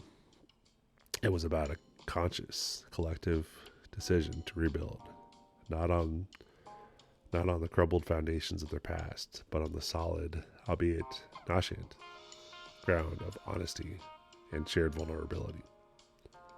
Their commitment to this rebuilding was solidified in the quiet intimacy of their shared home in Oak Haven. It was here, amidst the familiar comfort of their surroundings, that the most profound and often the most difficult conversations took place. The house, which had once felt like a battleground of unspoken resentments, was slowly transforming into a sanctuary for healing. The air, once heavy with the weight of unspoken accusations, began to enlighten, replaced by a fragile yet persistent atmosphere of hope. Couples counseling became a cornerstone of their journey. It was a space where their raw emotions could be aired, examined, and understood under the gentle guiding hand of a professional. These sessions were far from easy. There were moments when the dams of carefully constructed composure would break, unleashing floods of tears, anger, and profound regret. Maggie, in particular, found herself confronting the deep-seated insecurities that had made her susceptible to Roberto's manipulative charm. She had to articulate with excruciating honesty the feelings of inadequacy and the gnawing sense of being overlooked that had festered within her, creating a fertile ground for her destructive choices. "I felt invisible," she confessed during one particular one particularly difficult session, her voice trembling, like I was just going through the motions of being a wife, a partner, but I wasn't truly seen. And when he made me feel like I mattered, like I was captivating, I clung to that. It was a dangerous, poisonous validation, but in my desperation, it felt like my salvation. Michael listened, his face a mask of controlled emotion, though Maggie could sense the tremor of pain that ran through him with each confession. He had his own demons to confront within those sterile therapy rooms. He had to acknowledge his own complacency, the way he had allowed the demands of work and the monotony of routine to create a distance between them. He had to admit that his own emotional withdrawal, born perhaps from a subconscious fear of vulnerability, had inadvertently created the space that Roberto had so ruthlessly exploited. I stopped actively pursuing you, Maggie, he admitted, his voice laced with self-recrimination. I stopped making you feel cherished, seen, desired. I thought we were on autopilot, that the foundation was so solid it could withstand anything. I was wrong, terribly wrong, and in my failure to nurture our connection, I contributed to the breakdown. I allowed us to become vulnerable. These admissions, raw and unfiltered, were not about assigning blame in an effort to escape responsibility. Instead, they were about a shared understanding of the intricate web of factors that had led to their near destruction.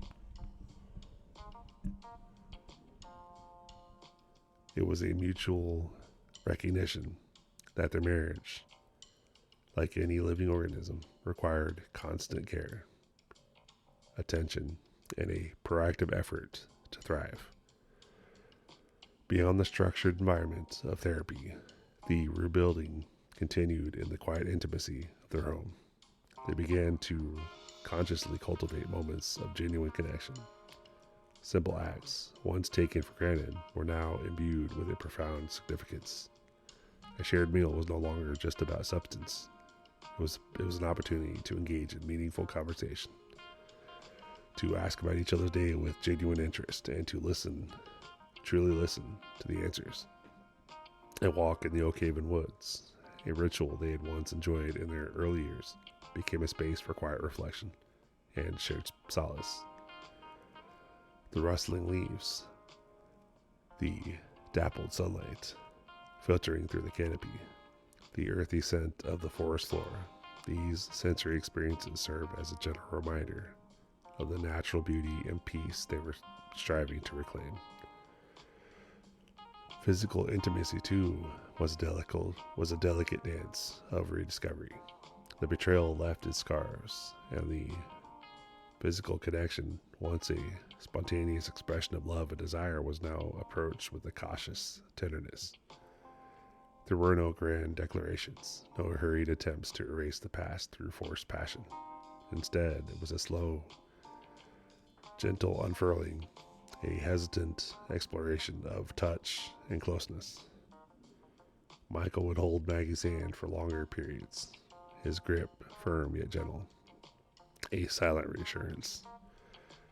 Maggie, in turn, would lean into his embrace, a soft sigh of contentment escaping her lips, a testament to the comfort and security she was slowly beginning to find in his presence again. These were not moments of explosive passion, but rather quiet affirmations of their enduring bond.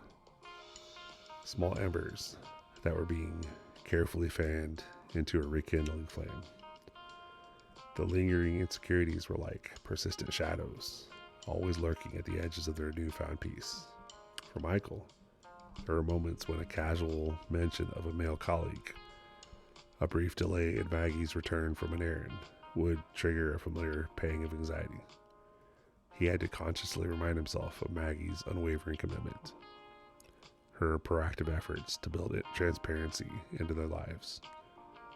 He learned to voice these fleeting doubts, not as accusations, but as expressions of his own vulnerability. I just felt a little bit uneasy when you were late tonight, he might say, his voice carefully neutral. It's just my old fears resurfacing. I know. I'm working on it. Maggie, in turn, had learned to respond not with defensiveness, but with empathy and reassurance. She understood that his anxieties were a natural consequence of her past actions, and that his vulnerability in expressing them was a sign of his willingness to engage in the healing process. I understand, she would reply, her tone soft and understanding. Thank you for telling me. I'm here and I'm not going anywhere. We're building something new, something strong, and it's okay to have moments of doubt as we learn to trust again. We'll get through this together. This open communication about their fears without judgment or recrimination was a vital component of their rebuilding process. It allowed them to dismantle the invisible walls that had once separated them, to see and understand the emotional landscapes of each other's hearts. They were learning to be each other's safe harbor, a place where their deepest fears could be expressed and met with compassion. The Oak Haven community, initially a source of hushed whispers and averted glances, gradually became a space where their renewed commitment began to be felt. Maggie, no longer defined solely by her past transgressions, began to re-engage with her neighbors. Her involvement in local events a testament to her desire to be part of the community in a meaningful way. She volunteered at the local library, her quiet dedication a stark contrast to the reckless impulsiveness of her past. Michael, too, found a renewed sense of purpose in his interactions, his earlier reserve gradually giving way to a more open and engaged demeanor. They were no longer an ostracized couple, but a couple actively working towards a brighter future. Their resilience and commitment slowly earning the respect of those around them. Their shared endeavor in Oak Haven was more than just a physical location. It was a metaphor for their shared life. They were meticulously tending to their home, to their garden, to their relationship, with the same care and attention. They replanted flowers that had withered, pruned back overgrown branches, and nurtured new growth. Each act of restoration, both within their home and within their marriage, was a tangible symbol of their commitment to healing and renewal. There were days, of course, when weight of the past felt heavy, when the sheer magnitude of what they had to overcome seemed insurmountable. On those days, they would simply hold each other, finding solace in the silent strength of their shared presence. They would remind each other of how far they had come, of the small victories they had achieved, of the unwavering peace that still pulsed beneath the surface of their pain. Remember when we couldn't even look at each other without flinching? Maggie might say, a hint of a smile in her voice. And now look at us. We're talking, really talking. We're laughing sometimes. It's not perfect, but it's real. It is real, Michael would agree, his voice filled with a quiet gratitude. And it's worth every bit of this hard work. We're not just rebuilding a marriage, Maggie. We're building a stronger, more honest, more resilient one. And one that could withstand anything because we're facing it all together. The process was far from over. The scars would likely always remain, a permanent reminder of the damage that had been inflicted. But these scars were no longer seen as symbols of their failure, but as testaments to their resilience, their capacity for forgiveness, and their unwavering belief in the power of love to heal and to redeem. The journey towards reconciliation was a testament to their shared strength, their willingness to confront the darkest aspects of their past, and their enduring hope for a future where trust, once shattered, was painstakingly reassembled. brick by loving brick, in the heart of their Oakhaven home. They had embarked on a path that demanded immense courage, unwavering patience, and a profound belief in the possibility of redemption, not just for themselves as individuals, but for the sacred union they had once so carelessly endangered. Their commitment to this arduous but ultimately rewarding process was a quiet, powerful declaration of their enduring love. A love that, in the crucible of their shared struggles, was being forged anew, stronger and more authentic than ever before. The crucible of their shared ordeal had not only tested the very foundation of their marriage, but had, in ways they were still only beginning to comprehend, fundamentally reshaped them. The sacrifices they had each made, the quiet acts of courage that had punctuated their journey from the precipice of despair back towards each other, had woven a new, robust tapestry of connection. It was a bond forged in the fire of adversity, tempered by honesty, and strengthened by the shared understanding that true resilience lay not in avoiding pain, but in navigating it together. The once frayed threads of their marriage, stretched and strained to the point of near severance, were now being rewoven with a new kind of strength, a richer, more enduring pattern emerging from the ashes of their past. Maggie often found herself pausing, watching Michael across the dinner table, a quiet gratitude swelling within her. It wasn't just the absence of deception that she cherished. It was the palpable presence of a deeper, more profound trust. The fear that had once coiled in her stomach at the thought of his rediscovery. The guilt that had gnawed at her conscience had slowly, painstakingly been replaced by a quiet confidence in their shared future. Her commitment to rebuilding had been more than just a desire to salvage what was broken. It was a deep-seated understanding that Michael, despite his own pain, had offered her a path to redemption, a chance to prove that her capacity for love and loyalty was stronger than her capacity for error. She had faced her own vulnerabilities, her own need for validation, and had emerged, not weakened, but with a hard-won self-awareness that had made her a more complete partner. The courage it had taken to admit her mistakes, to confront the raw truth of her actions, had unlocked a strength she hadn't known she possessed. Michael, too, felt the profound shift. The specter of Roberto, once a looming shadow over their lives, had receded, replaced by the quiet, steady presence of a woman who had faced her deepest flaws and emerged with a renewed sense of purpose.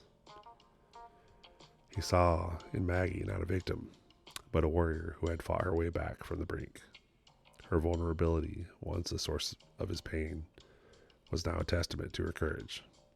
He had witnessed firsthand her painstaking efforts to rebuild their trust, her unwavering commitment to transparency, and her deep remorse, not just for the act itself, but for the pain it had inflicted. The sacrifices she had made, the emotional vulnerability she had displayed in therapy,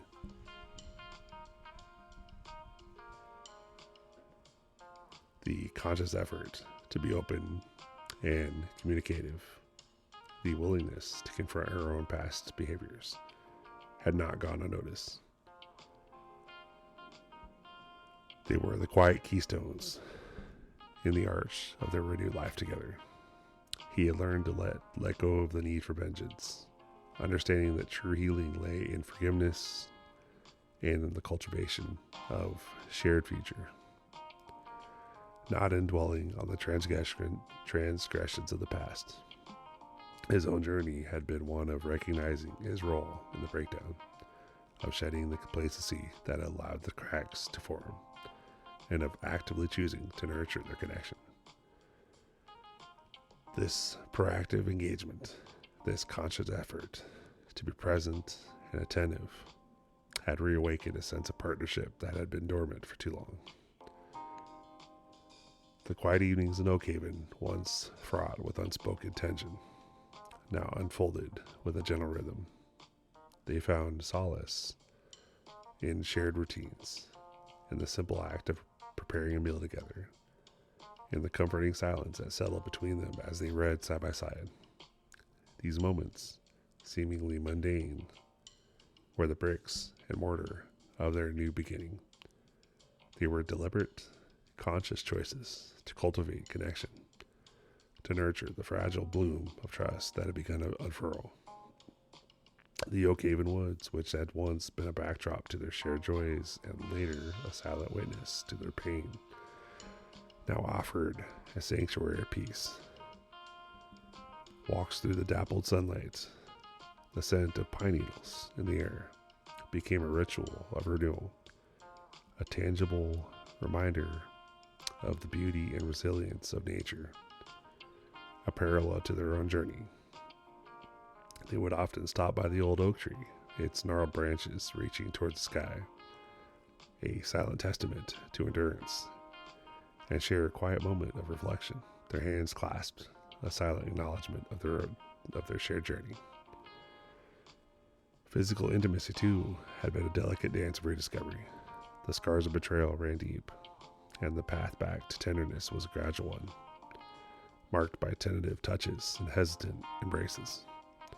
It was no longer about a passionate, unthinking union, but a slow, deliberate exploration of closeness, of reaffirming their connection on a primal level. Michael's touch was now imbued with a new reverence, a gentle acknowledgement of Maggie's courage and vulnerability.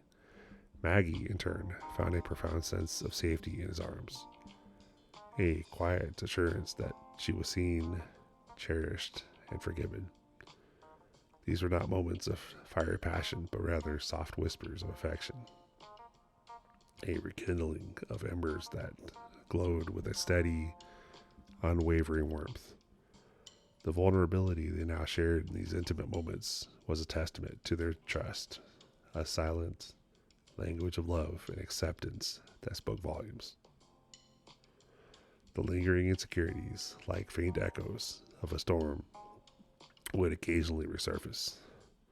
A late night at work, an unexpected phone call. These could trigger a familiar, though now muted, wave of anxiety.